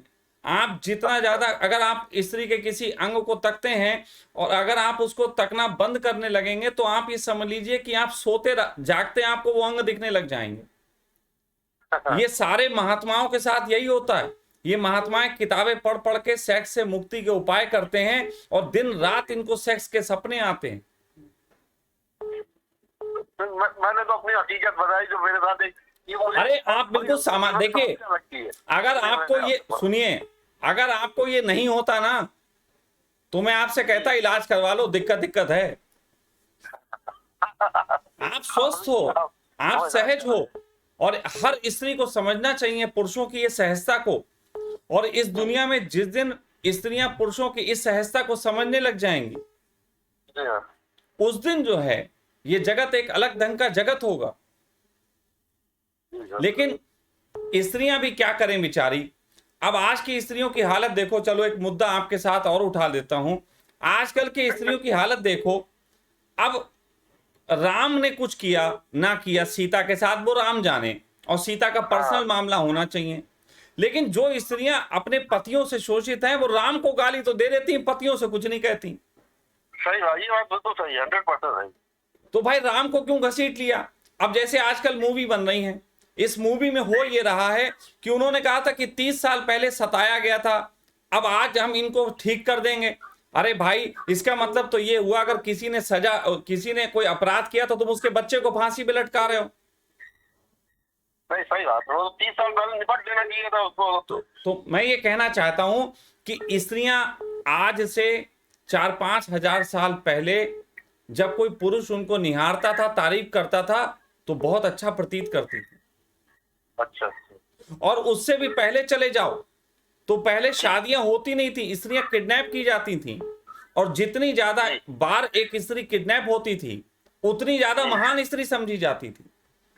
कि एक स्त्री के पीछे युद्ध हो जाए ये महानता की बात होती थी। हमने द्रौपदी को जो सम्मान दिया वो सिर्फ इसीलिए दिया कि द्रौपदी के चक्कर में महाभारत हो गए। सही बात है, द्रौपदी चक्कर संयोग था, और तो फिर आज ये सिस्टम है। मैं सिर्फ कुछ बातें इसलिए उठाई, स्त्री पुरुष के इस मुद्दे पे बात इसलिए जरूरी है। और मैं बहुत सच बताऊं, डे बाय डे खुश हो रहा हूं कि 8 PM में वो बातें हो रही हैं जो दुनिया के किसी जगह नहीं हो रही। आपने जो बात आज सच्चे मन से उठाई, अपना एड्रेस बता के उठाई, अहमदाबाद के लोगों को ढूंढ लेना इन्हें और मिलना। अगर आपको कोई तकलीफ हो, 1 मिनट, अगर आपको अहमदाबाद के और पुरुषों को भी ये दिक्कत होती हो तो आप लोग एक क्लब बना लो इनके साथ मिलके, है ना, कि पुरुष दिक्कत क्लब, कि पुरुषों को क्या क्या दिक्कतें हैं। ऐसा होना चाहिए। एड्रेस तो मैंने आपको बताया था, फोन नंबर भी है, 202 परिष्कार खोखरा। अरे मैं आपकी ईमानदारी पे शक नहीं कर रहा, मैं तो एक और आगे लेवल की बात कर रहा हूं कि पुरुषों को अपने ऐसे मंच तैयार करने चाहिए जहां वो अपनी इस गिल्ट को निकाल सके। ये गिल्ट है ही नहीं, ये तो सामान्य प्रक्रिया है। अगर कोई लड़का जवानी में किसी लड़की के लिए ना मरे तो जवान नहीं होगा।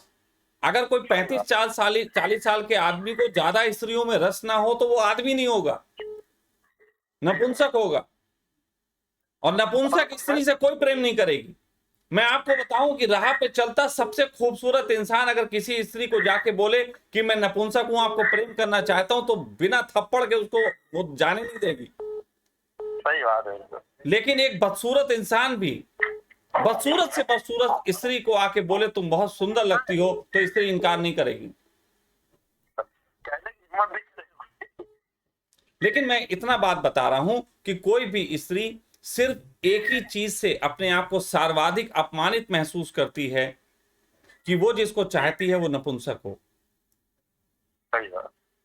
तो आप स्वस्थ हैं निश्चित ही। ये बात अलग है कि जिस तरीके की चर्चा हम सब कर रहे हैं ऐसी सोसाइटी में की नहीं जाती, लेकिन अब सोसाइटी को इन चर्चाओं पे आना चाहिए। और अगर इस तरीके की चर्चा सोसाइटी में होने लगी तो जल्द ही टीवी पे हिंदू मुस्लिम की डिबेट बंद हो जाएगी, क्योंकि हिंदू मुस्लिम से भी बड़ा जो है मुद्दा है ये। सही बात है ना। तो प्लीज अब मैं संजय जी और लोगों का नंबर लूंगा। थैंक यू आपकी इस बिंदास जीवन के लिए, मुझे बहुत अच्छा लगा। धन्यवाद धन्यवाद। जी। चौथा मैंने आपको सामने रख दिया। ठीक है असल मेरा संजय जी। सोशल नेटवर्क कम है। जी, मेरा जी। काम है अपना कारखाने, जो छोटा सा कारखाना, वहाँ जाना, फिर सीधे घर जाना। संजय जी, संजय जी, और भी लोग तड़प रहे हैं इस समय, थोड़ा सा उनको। जी, थैंक यू। ये बहुत अच्छी चर्चा है कि एक ईमानदारी से एक आदमी अपनी बात कह रहा हो, गलत नहीं है। और आप ये मत समझिएगा, मैं ज्यादा बड़ी बात नहीं बोलता। 50% स्त्रियां भी पुरुषों के अंग तकती हैं, ये बात बता देता हूं, स्त्रियों को बुरा नहीं लगना चाहिए। 50% स्त्रियां भी आजकल ऐसी हो गई हैं, ऐसी कामुकता को उपलब्ध हुई हैं कि वो भी अंग तकती हैं। और मैं फिर कहूं, जो स्त्रियां पुरुषों के अंग तकती हैं वो विकृत हो गई हैं। जो पुरुष तकता है वो विकृत नहीं हुआ, जो स्त्रियां तकती हैं वो विकृत हो गई हैं। उन्होंने अपने स्त्रैण को खो दिया है, उनका स्त्रैण ये नहीं था। This call is now being recorded. Hello hello जी, आवाज आ रही है मेरी? जी, आ रही है। जी, ये सखा जी से बात हो रही है? हाँ जी, सखा जी हो रही है बात। हाँ हाँ, नमस्कार। जी नमस्कार। सर मैं आप एक्चुअली सवाल तो कुछ नहीं है, लेकिन बस एक बात बतानी थी जो मुझे महत्वपूर्ण लगी। चलिए बताइए, पहले फिर एड्रेस बता दीजिए। हाँ, एक्चुअली बताना ये था कि अभी जैसे कि गवर्नमेंट ने, आपने देखा होगा कि बच्चों के लिए वैक्सीन रोल आउट करी है 12 से लेकर 14 साल तक के बच्चों के लिए। जी। हाँ, तो उसमें क्या है कि अगर हम जितने लोग भी सुन रहे हैं, कोविन पोर्टल पे अगर हम जाके देखते हैं तो जो कोर्बेवैक्स है वो 12 से 14 साल के बच्चों के लिए गवर्नमेंट बोल रही है कि रोल आउट कर दिया लगवाने के लिए। लेकिन अगर हम उसी वैक्सीन की जो मैन्युफैक्चर कंपनी जो बना रही है वो अपनी वेबसाइट पे बोल रही है कि 18 से बिलो की किसी को लेनी नहीं वो वैक्सीन। तो बस मैं यही सूचना आपके माध्यम से सभी लोगों को देना चाहता हूँ, ताकि लोग अपने बच्चों को केयर कर सके इसके लिए। लोग जिनको केयर करनी है वो हर हाथ में करेंगे, और जो मूर्ख हैं वो केयर नहीं करेंगे, ये बात आप जान लीजिए। वो तो सखा जी ठीक है, लेकिन जो अनभिज्ञ है, जिनको नहीं पता इसके बारे में, कम से कम उन तक तो बात पहुंची चाहिए। बिल्कुल बिल्कुल सही है, मैं पहुंचाऊंगा, वक्त आने दीजिए, इस बात को भी पहुंचाऊंगा। लेकिन मैं आपको बता दूं, आइए बच्चों की वैक्सीन के साथ साथ आप तैयारी कर लीजिए, जुलाई अगस्त में स्कूल खुलने के टाइम पे कोरोना फिर आएगा। हाँ, और सरकारी मैं अभी ना ये चीज आपकी मतलब इसमें कमेंट सेक्शन में भी अभी डाल देता हूँ, जो वो दोनों मेरे पास डिटेल्स हैं, और आपको सुनना काफी अच्छा लगता है। बहुत बहुत धन्यवाद जी, धन्यवाद धन्यवाद।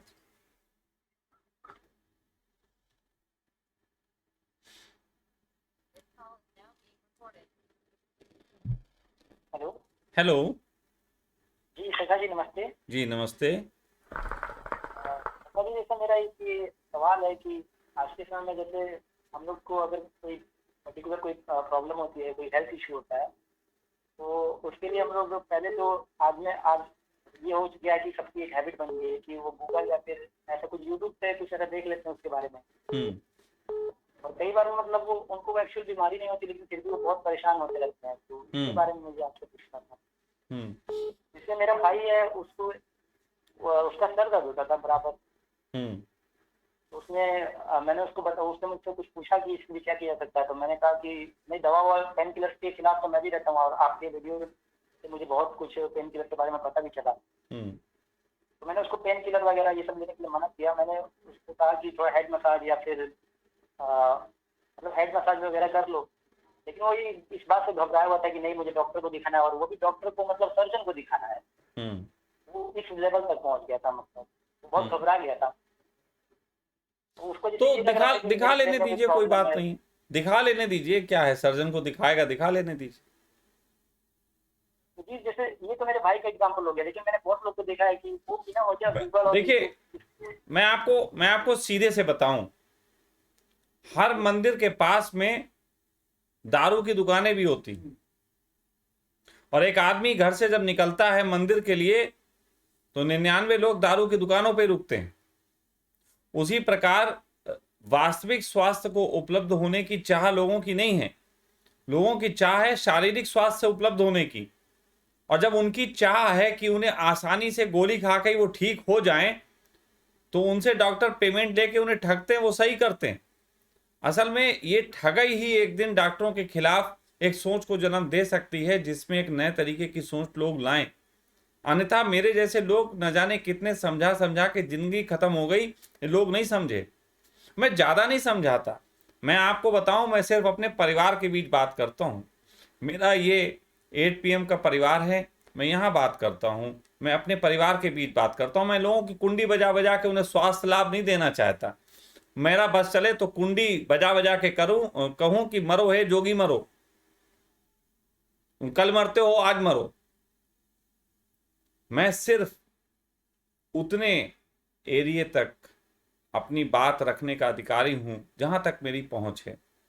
और निश्चित ही जो मुझे सुनते हैं उनके हृदय की कोई पुलक तो जो है मुझे सुनने की ओर आकर्षित होती होगी, तो उनके लिए मेरी बात है। मैं ये भी बता दूं कि बहुत से लोग जो चाहते हैं कि बिना दवा के मैं उनको ठीक करूं, मैं उनको ठीक भी तभी कर सकता हूं जब वो मुझे प्रेम करते हैं। उसके पहले ठीक नहीं कर सकता, क्योंकि डॉक्टर भी तुम्हें तभी ठीक करेगा जब तुम्हें उस पर विश्वास हो। विश्वास का एक कीमिया है, हर युग के साथ विश्वास के कीमिये बदलते रहते हैं।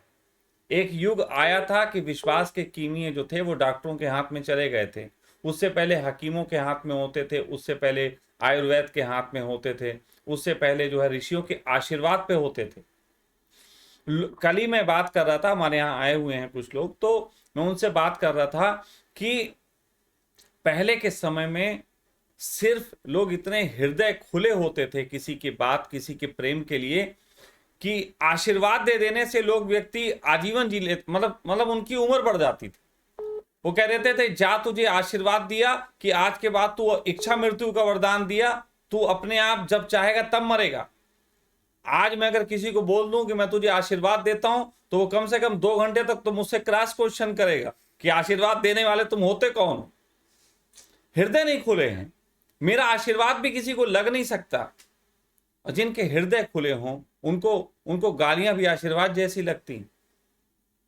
ये बात ध्यान रखिए कि जैसे जैसे इंसान अपनी समझ से, अपनी अंदर की सेंसिटिविटी से गिरता है, वैसे वैसे उसको निकृष्ट जीवन की तरफ बढ़ना पड़ता है मजबूरी में।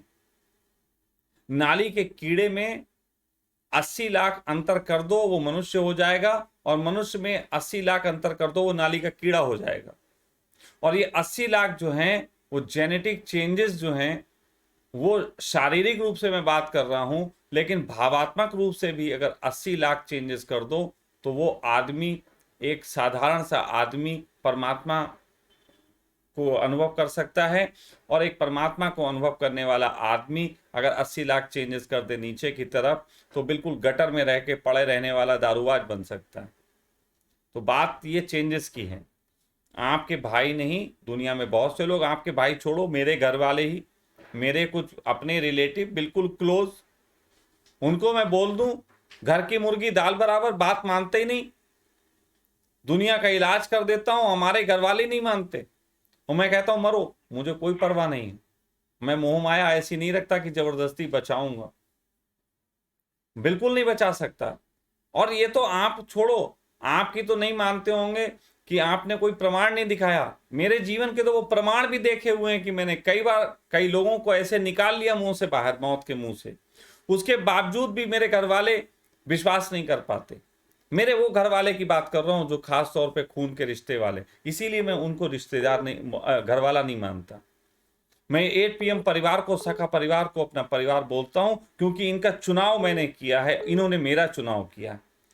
वहां तो कुछ और तरीके से जन्म गए, कबड्डियां खेली जा रही थी और फालतू में जो है टपक रहे थे लोग, और बाद में बोले हम तुम रिश्तेदार एक ही कबड्डी से पैदा हुए, है ना। तो भाई ये कबड्डियों वाली रिश्तेदारी हमारी नहीं चलने वाली। हमारी तो सीधी सीधी रिश्तेदारी है जिसने आंख खोल के जाना, जिसने जागरण से पहचाना, और जिन्होंने जागरण से पहचाना वो बात मानते हैं। यहाँ तो अभी क्या कहूँ मैं, बड़ी अजीब अजीब सी बातें सुन लो, फिर भी आज सुन ही रहे हो तो।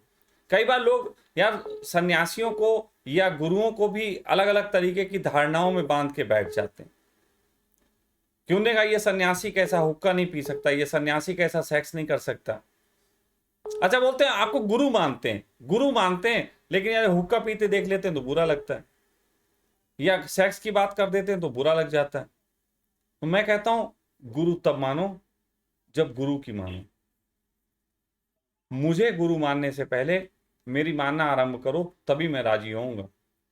मैं अभी अपने स्वास्थ्य वाला जो टॉपिक था उसका 5वां चरण अभी मैं बोलने ही नहीं आया, क्योंकि मैं भी देख रहा हूं कितने लोगों के अंदर पुलक है। और 5वां चरण जिस दिन बोलने आऊंगा उसमें बड़ी खतरनाक एक बात ऐसी होगी कि लोगों को मानना भारी पड़ेगा। वो अभी नहीं बताऊंगा, वो उसी दिन बताऊंगा। और वो 5वीं बात 5वें चरण में ऐसी होगी कि जिसको मान लेने वाला व्यक्ति फिर मेरे दिल को जीतेगा। फिर मैं कह सकता हूं कि मेरे ट्रांसफार्मर से उसका कनेक्शन होगा और वो आसानी से जो है स्वास्थ्य को उपलब्ध रह सकता है।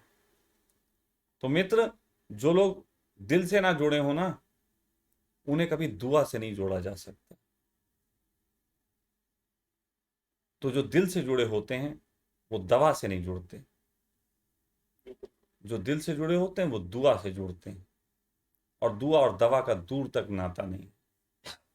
दवा जो है वो बहुत निकृष्ट लोगों का आविष्कार है, शारीरिक लोगों का, और दुआ बहुत आत्मिक बात। तो मैं आत्मिक बात करने बैठा हूं, शारीरिक बात से मेरा बहुत लेना देना है नहीं। तो थैंक यू, आपने बात कही। दूसरे का कॉल लेता हूं। हेलो। हेलो। हाँ जी। हाँ जी सका। हाँ जी बोलिए।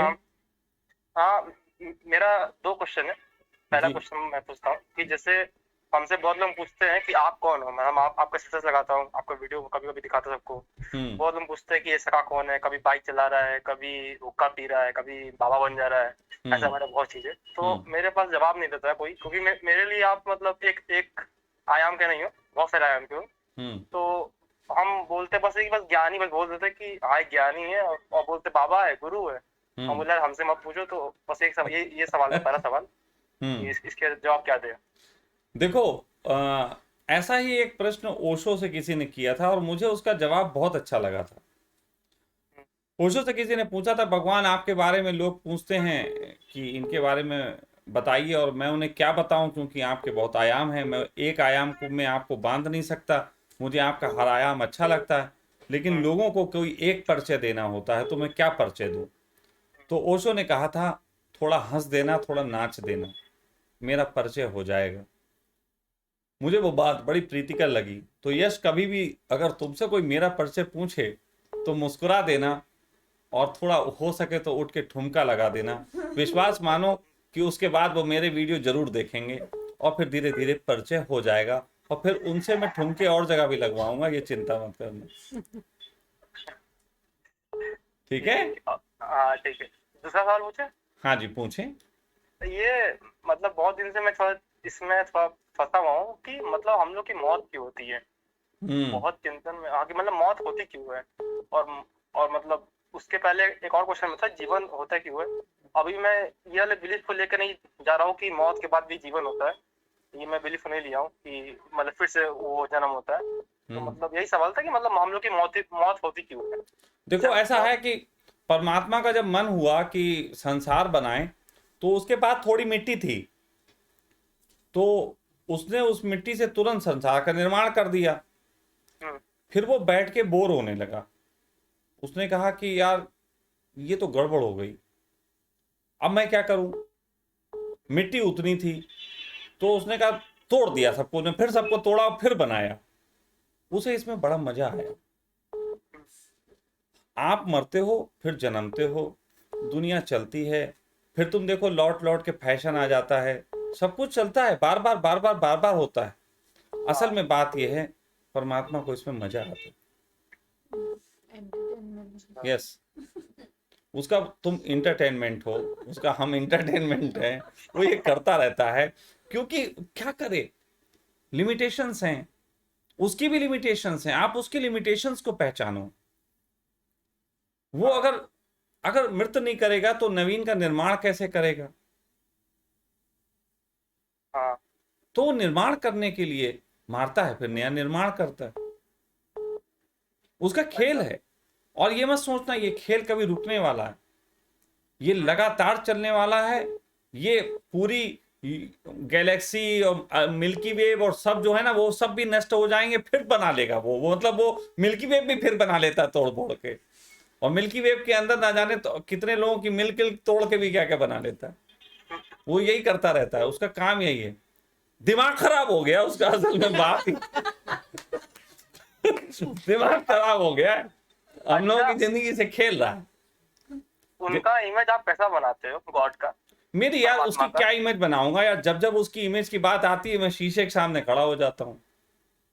अच्छा, उसकी इमेज और क्या बनाऊं। ठीक ठीक, मेरा इतना ही प्रश्न था। शुक्रिया। ठीक है बेटा, परमात्मा का दिमाग खराब। तो अगर और हैं कोई नंबर? बहुत सारे हैं। पानी पिला दो भाई मुझको, क्या है? चलो तो आप फोन लगाओ।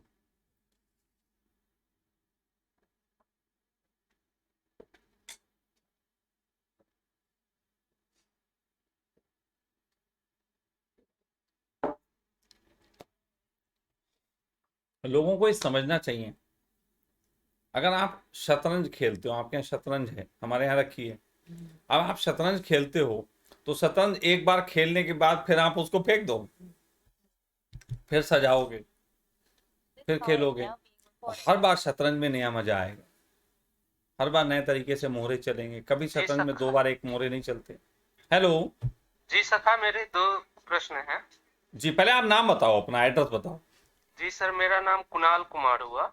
ठीक मैं है पूर्णिया बिहार से बोल रहा हूँ। जी, कुणाल जी बोलिए। जी, मेरा प्रश्न सर पहला ये है कि हम इतिहास के बारे में अक्सर ये कहते हैं कि पहले ये अच्छा होता था, पहले ये अच्छा होता था, जिससे मुझे बहुत दिक्कत है, क्योंकि जिस तरह से हम पीछे इतिहास में जाते जाते हैं तो हमें पता चलता है कि अच्छा कभी नहीं हुआ।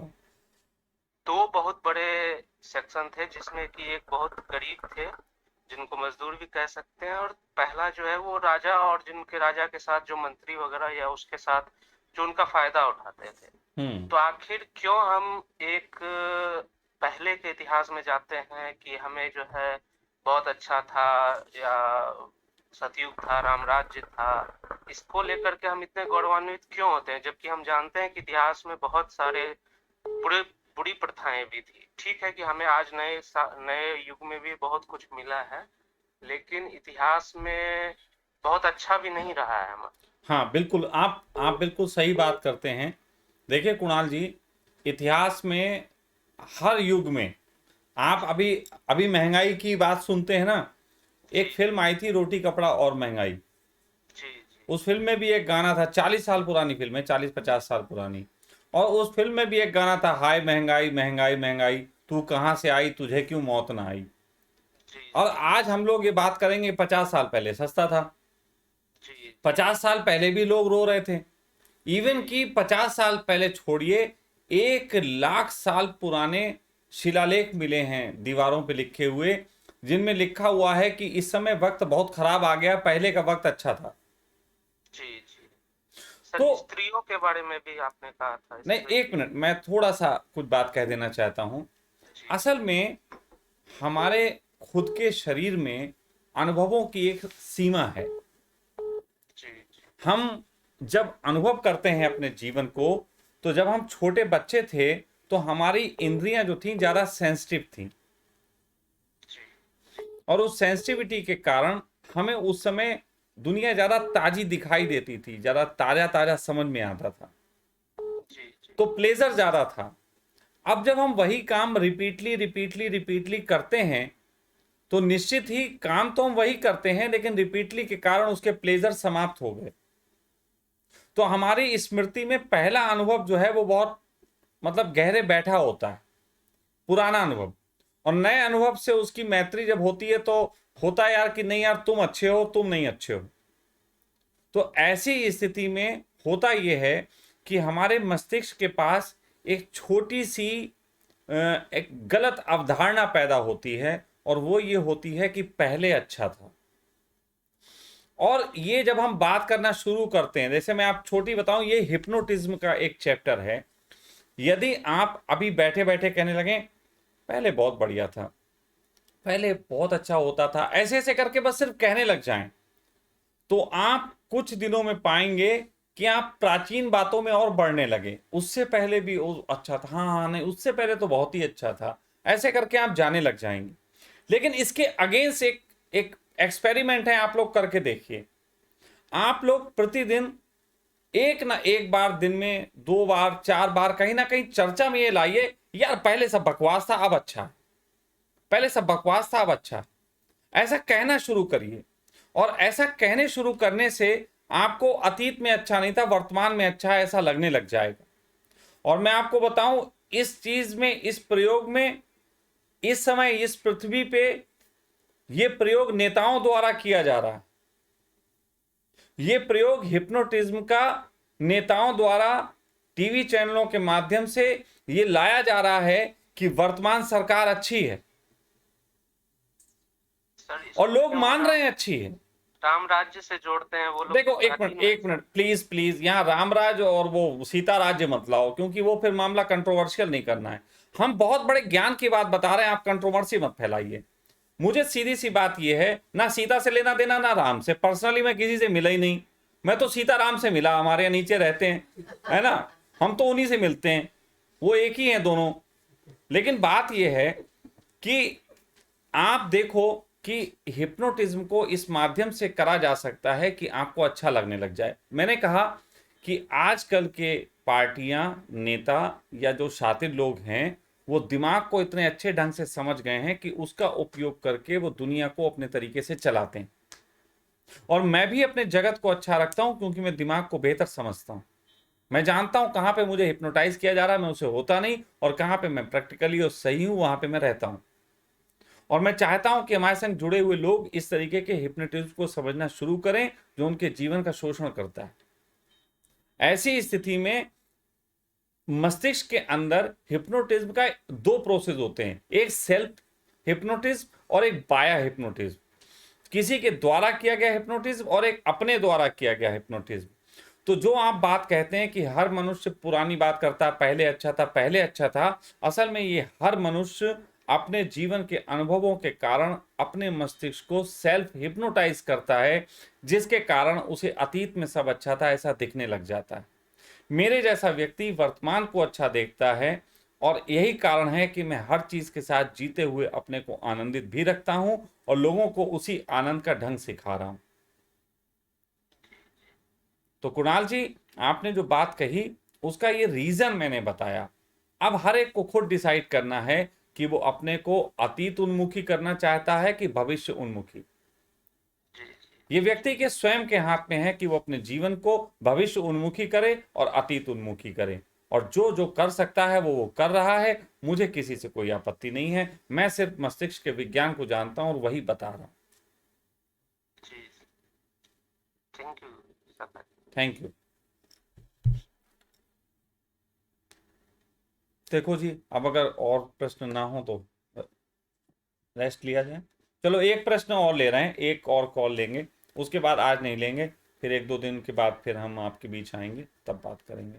फिलहाल आज आखिरी। This call is now being recorded. Hello hello आवाज आ रही है ना? जी, आवाज तो आ रही है, आप अपना थोड़ा जोर से बोलिए, क्या? थोड़ा जोर से बोलिए प्लीज। हाँ सर, मेरा नाम है राम गुलाम, मैं उत्तर प्रदेश से बोल रहा हूँ जी और मैं एक मतलब निरंकारी मिशन से जुड़ा था पहले। जी। तो सर उसमें मतलब ब्रह्म ज्ञान की बात किया जाते थे। ठीक है। तो सर मुझे मतलब ये जानना था, मेरी जिज्ञासा थी कि मतलब परमात्मा क्या होता है। तो सर उन्होंने मतलब ये बताया, 3-4 बार पहले सत्संग में आने को कहा। उसके बाद में फिर उन्होंने कहा कि मतलब ब्रह्म ज्ञान को बताया। उन्होंने कहा कि जो ऊपर आकाश है और नीचे पृथ्वी है, इसके बीच में जो शून्य है, जो खालीपन है, यही ब्रह्म है, यही परमात्मा है, इसका सिमरन करना है। और तो सर मुझे मतलब ये उन्होंने बताया, तो इससे ठहर जाना है क्या, ये सही सत्य है, यही सत्य है, या इससे आगे और कुछ भी होता है? देखो बेटा, मैं एक चीज कहूं कि जिन्होंने भी जीवन में जाना उन्होंने एक चीज स्पष्ट जानी कि आंखें बंद हों तो वो दिखता है, आंखें खुली हों तो वो दिखता है। आंखें बंद हों तो वो दिखता है, आंखें खुली हों तो वो दिखता है। अब ऐसी स्थिति में कैसे बताएं कि आंखें बंद करके दिखता है कि आंखें खोल के दिखता है?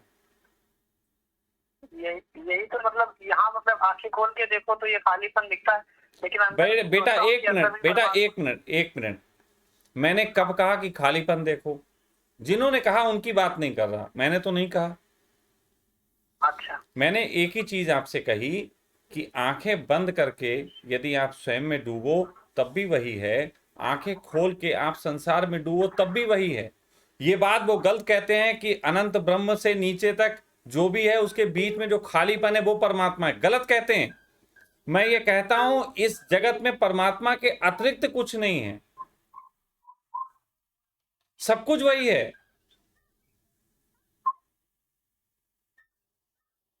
जी, सब कुछ ही वही है। कि मतलब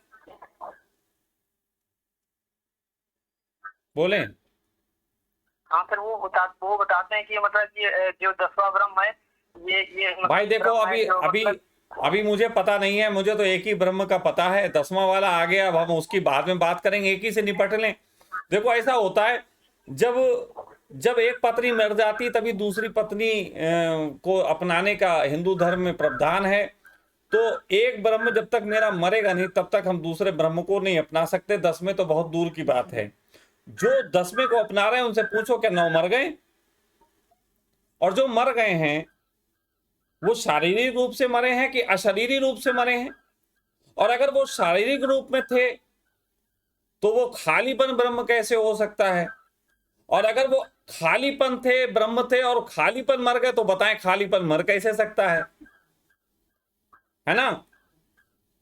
मतलब देखो ऐसा है कि उन्हें तुम धोखे से कभी मिलवा मत देना जिन्होंने तुम्हें ये बातें सिखाई उल्टी सीधी, या तुम उनसे जाके मेरी बात पूछ लेना, तुम्हें मेरे ख्याल से 4-5 गुंडे उनके उठा के बाहर फेंक देंगे सत्संग से कि कहाँ उल्टी सीधी बात करने लगा।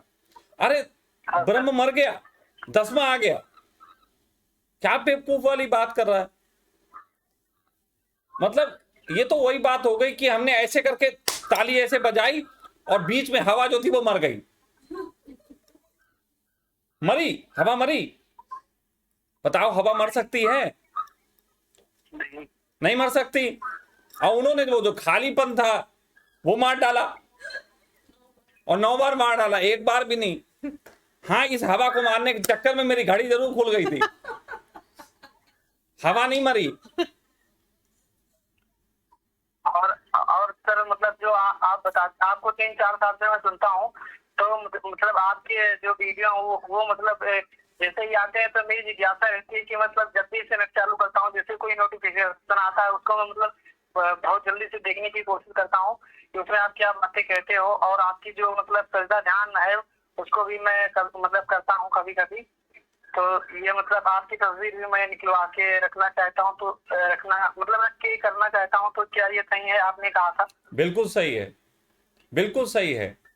अगर आप किसी से प्रेम करते हो उसकी तस्वीर भी नहीं लगा सकते तो क्या खाक प्रेम होगा? और एक बात और सर, मतलब आपके बाल बहुत अच्छे हैं, आप बालों में क्या से मतलब ये शैम्पू कुछ मतलब लगाते हैं कि ऑर्गेनिक चीज कुछ लगाते हैं? बेटा हमने अपने बाल नोचवाए बहुत लड़कियों ने ये बाल नोचे हैं। उस नोचने के कारण जिस लड़की के हाथ की ग्रिप जैसी थी वैसे ही लच्छे बन गए। है ना? नहीं, आप ऐसे हम लोग ऐसे नचवाएंगे तो सारे बाल उड़ जाएंगे। नहीं तो तुम गलत तरीके की लड़कियों से नोचवाओगे ना, मैं सही तरीके की लड़कियों से नोचवाता हूँ। मैं उनसे नोचवाता हूँ जो नोच के छोड़ देती हैं, तुम उनसे नोचवाओगे जो टूटे न तक छोड़ेंगी नहीं, तो फिर गलत हो जाएगा। देखो बेटा, ये बालों की खूबसूरती और इन सब के संबंध में आप ना उलझो। ये हर व्यक्ति का अपना एक परमात्मा का दिया फेस होता है, मेरा उसने दिया हुआ है, वो ऐसा है, वो मुझे ऐसा दिखाना चाहता है, मैं ऐसा दिखता हूँ।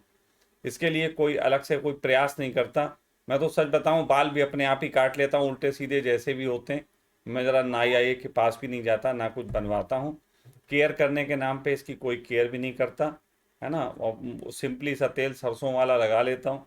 वो कोई स्पेशल तेल नहीं है, ना स्पेशल कोई शैम्पू है, बस इतना है कि जैसा हूँ वैसा हूँ और सहजता से हूँ। स्पेशल केयर किसी भी चीज़ का प्लेजर नष्ट कर देती है, किसी भी चीज़ की खूबसूरती नष्ट कर देती है। मुझे लिपस्टिक लगाए स्त्री से ज़्यादा भद्दी स्त्री कोई नज़र नहीं आती। जिस स्त्री लिपस्टिक में, पाउडर में और पता नहीं क्या क्या रोज रोज लगाने में जितना वो पैसा खर्च करती है, उससे ज़्यादा तो वो किसी आदमी, जो राह चलते आदमी होते हैं, उनको जो निहारते हैं, उसको मुस्कुरा के देख ले तो चेहरे पे लालिमा आ जाएगी। वो काम कर ले तो लिपस्टिक के पैसे बच जाएंगे, सबके पैसे बच जाएंगे, जीवन सुंदर हो जाएगा, उस आदमी का दिल भी खुश हो जाएगा। तो बस ऐसी चीज़ें इंसानों को करनी चाहिए। मैं भी सरलतम, मैं मालूम क्या करता हूँ, मैं थोड़ा सा बता देता हूँ। मैं स्त्रियों को बड़े, देखा जाए तो सुख देता रहता हूँ। अब किस तरीके के सुख है मैं बता दूं कि जिस महिला को कोई नहीं देख रहा, स्त्री को कोई नहीं देख रहा, मोहल्ले में रहती है, किसी का बाप, ज़्यादातर जिसके बाप जो है ना वो इंस्पेक्टर वगैरह होते हैं, उसको तो कोई नहीं देखता। तो ऐसी लड़कियों को मैं चुपचाप हल्के से मुस्कुरा देता हूँ, हेलो हाय कर देता हूँ, उनको खुशी होती है और उनकी दुआओं से मैं सुंदर बना रहता हूँ, है ना। तो अच्छा, ऐसे सपने बांटते चला करो लोगों को। एक बात और पूछूं? आप पूछ लो अब तो तुम पूछ ही रहे हो, पूछ लो, आखिरी वाला है तो जैसे पूछ ही मतलब लो। जैसे मतलब मैंने मतलब ओशो जी को भी सुना है और भी मतलब कई ज्ञानी पुरुषों को सुना है, तो वो लोग आत्मज्ञान के विषय में ज्यादा जोर देते हैं। तो मतलब क्या जैसे हम नॉर्मल इंसान है तो क्या मतलब वो प्रयास करता है, अगर आत्मज्ञान नहीं होता है तो वो मरता है जब, तो सर मतलब उसको नरक में जाना पड़ता है? हे भगवान, तो चलो मैं तुम्हें एक चीज बताता हूँ। ओशो की एक कहानी थी जो सबसे पहले मैंने पढ़ी थी। ओशो की जब किताब पढ़ना शुरू हुई थी सन 90 में, हमारा दोस्त ले आता था, तो अश्लील किताब समझ के बच्चे पढ़ा करते थे हम लोग। तो उसमें एक कहानी पढ़ी थी, वो मुझे सबसे अच्छी लगी। वो कहानी ये थी कि एक बार एक ज्योतिष जो था वो, सॉरी, एक बार एक आदमी जो था वो एक रास्ते से गुजर रहा था, तो उसे किसी के चिल्लाने की आवाज़ आई कि बचाओ बचाओ। तो उसने देखा कि पड़ोस में एक गड्ढा है, उस गड्ढे में एक आदमी गिर गया है। तो उसने उस आदमी को बाहर निकाला।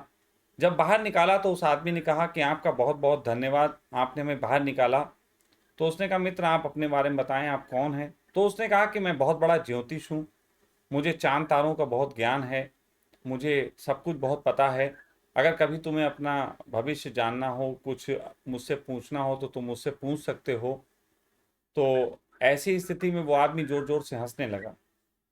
तो उसने कहा क्या हुआ, तुम हंसते क्यों हो। उसने कहा जिस आदमी को अभी सड़क के गड्ढे नहीं दिखाई देते, उसको किसी का भविष्य देख पाएगा और बता पाएगा, मुझे यकीन नहीं है, और मैं ऐसे आदमी से अपना भविष्य पूछना भी नहीं चाहता।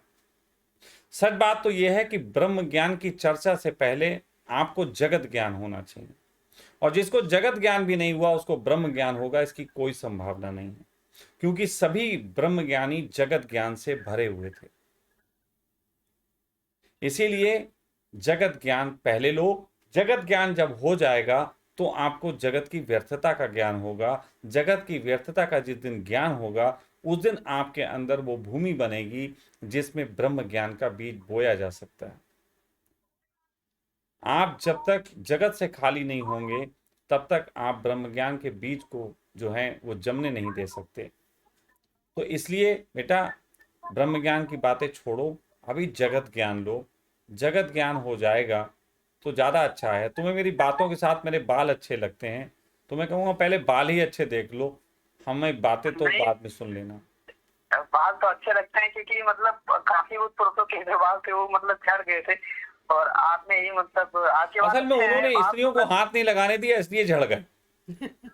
ये जो टकले टकले बाबा हो जाते हैं ना जितने, ये सब वही है जिन्होंने स्त्रियों को हाथ नहीं लगाने दिया, स्त्रियों से दूर भाग गए, और रात भर इनके दिमाग में स्त्रियां चलती रहती हैं। तो वो स्त्रियां जो बाहर निकलती हैं दिमाग से रात में, तो वो 2-2 4-4 बाल नोच के ले जाती हैं, है ना। मैं तो भाई किसी स्त्री का इनकार ही नहीं करता। अगर स्त्री आती है तो मैं उससे कहता हूँ आराम से सर में तेल लगाओ, थोड़ा ऐसे ऐसे करके, मुझे मजा आता है और मेरे बाल बचे रहते हैं। और स्त्रियों ने जब हाथ लगा दिया सर पे तो उनकी ऊर्जा मस्तिष्क में भर जाती है और उससे रात में स्त्रियां ख्वाबों में नहीं आती। जब स्त्री ख्वाब में आएगी नहीं तो बाल गिरेंगे कैसे? बाल उसी के गिरते हैं जिसके रात में स्त्रियां ख्वाबों से आती हैं। इसीलिए टकले आदमी ज्यादा कामुक होते हैं, कभी भी देख लेना। मैं ये एक नया विज्ञान दे रहा हूं, जो भी टकले हैं वो ज्यादा कामुक होते हैं।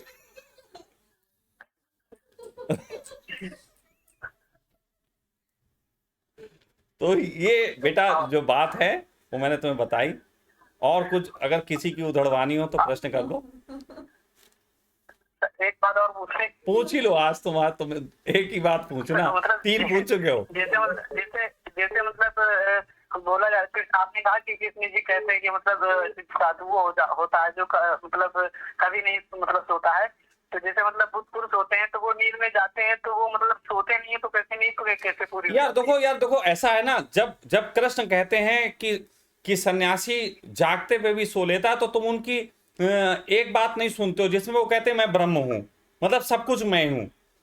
अब सब कुछ मैं हूं तो फिर कैसे हूं? मैं यहां सो गया, अब अमेरिका वाले तो जग रहे हैं तो मैं तो ब्रह्म हूं, अमेरिका वालों में भी तो मैं ही हूं, वो जग रहे हैं।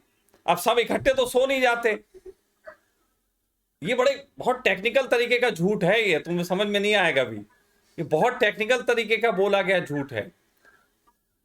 वो ब्रह्म है, अब ब्रह्म है तो सब में वो हैं, और सब इकट्ठे सोते नहीं, तो सन्यासी तो सोकर भी नहीं सोता है। ये है इसका बात। ये बहुत टेक्निकल झूठ बोला गया। मैं तुम्हें सच बता दूं, सन्यासियों से बच के रहना, वो बहुत टेक्निकल झूठ बोलते थे, आम आदमी की समझ में भी नहीं आता था।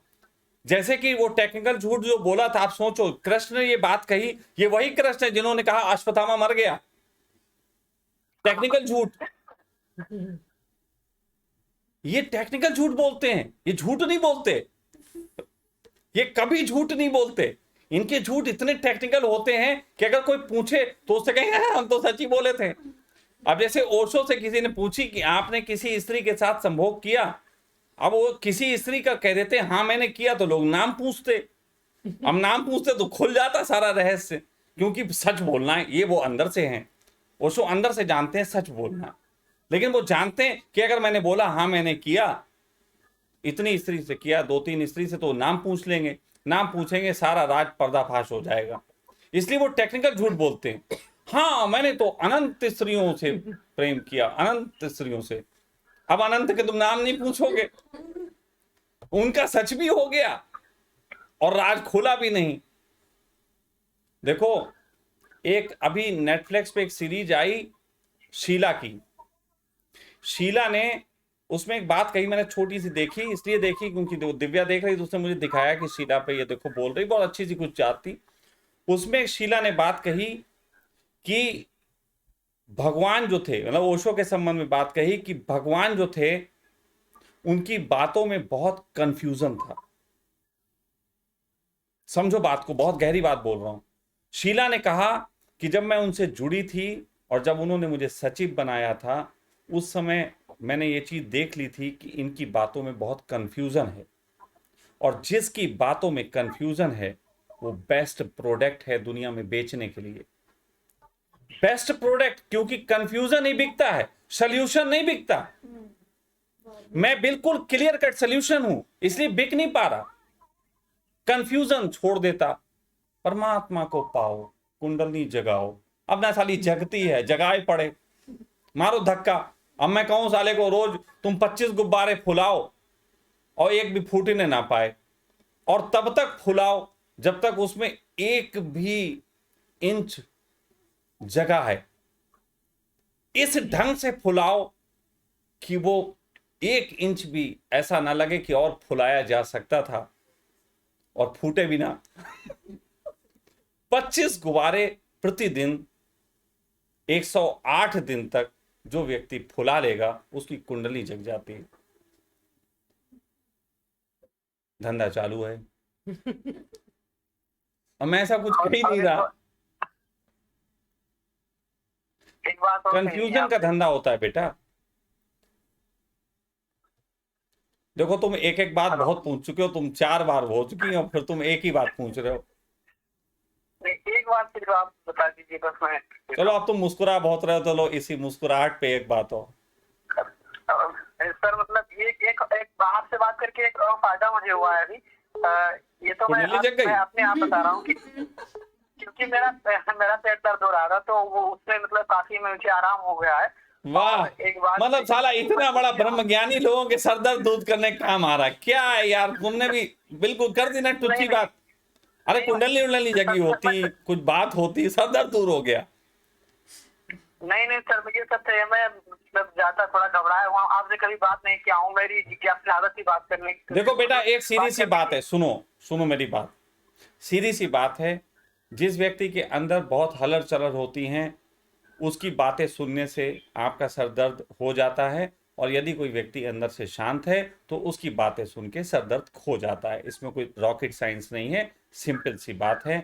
और इसी सिंपल के साथ बात के साथ मैं ये सेशन समाप्त कर रहा हूँ। आगे मौके मिलेंगे, तैयार रहना अपना नंबर उठा के, और फिर हम बात करेंगे। मुझे जो कहनी थी वो बात मैंने कहा ही नहीं सर। मुझे नहीं बेटा, अब मैं सुननी नहीं, तो ये तो बात अनंत है। तो मेरा जो दिक्कत है उसके बारे में कहा था, जो मुझे पूछना था वो मैं नहीं तो अब वो अगली बार के लिए, आज इतना ही। प्रणाम।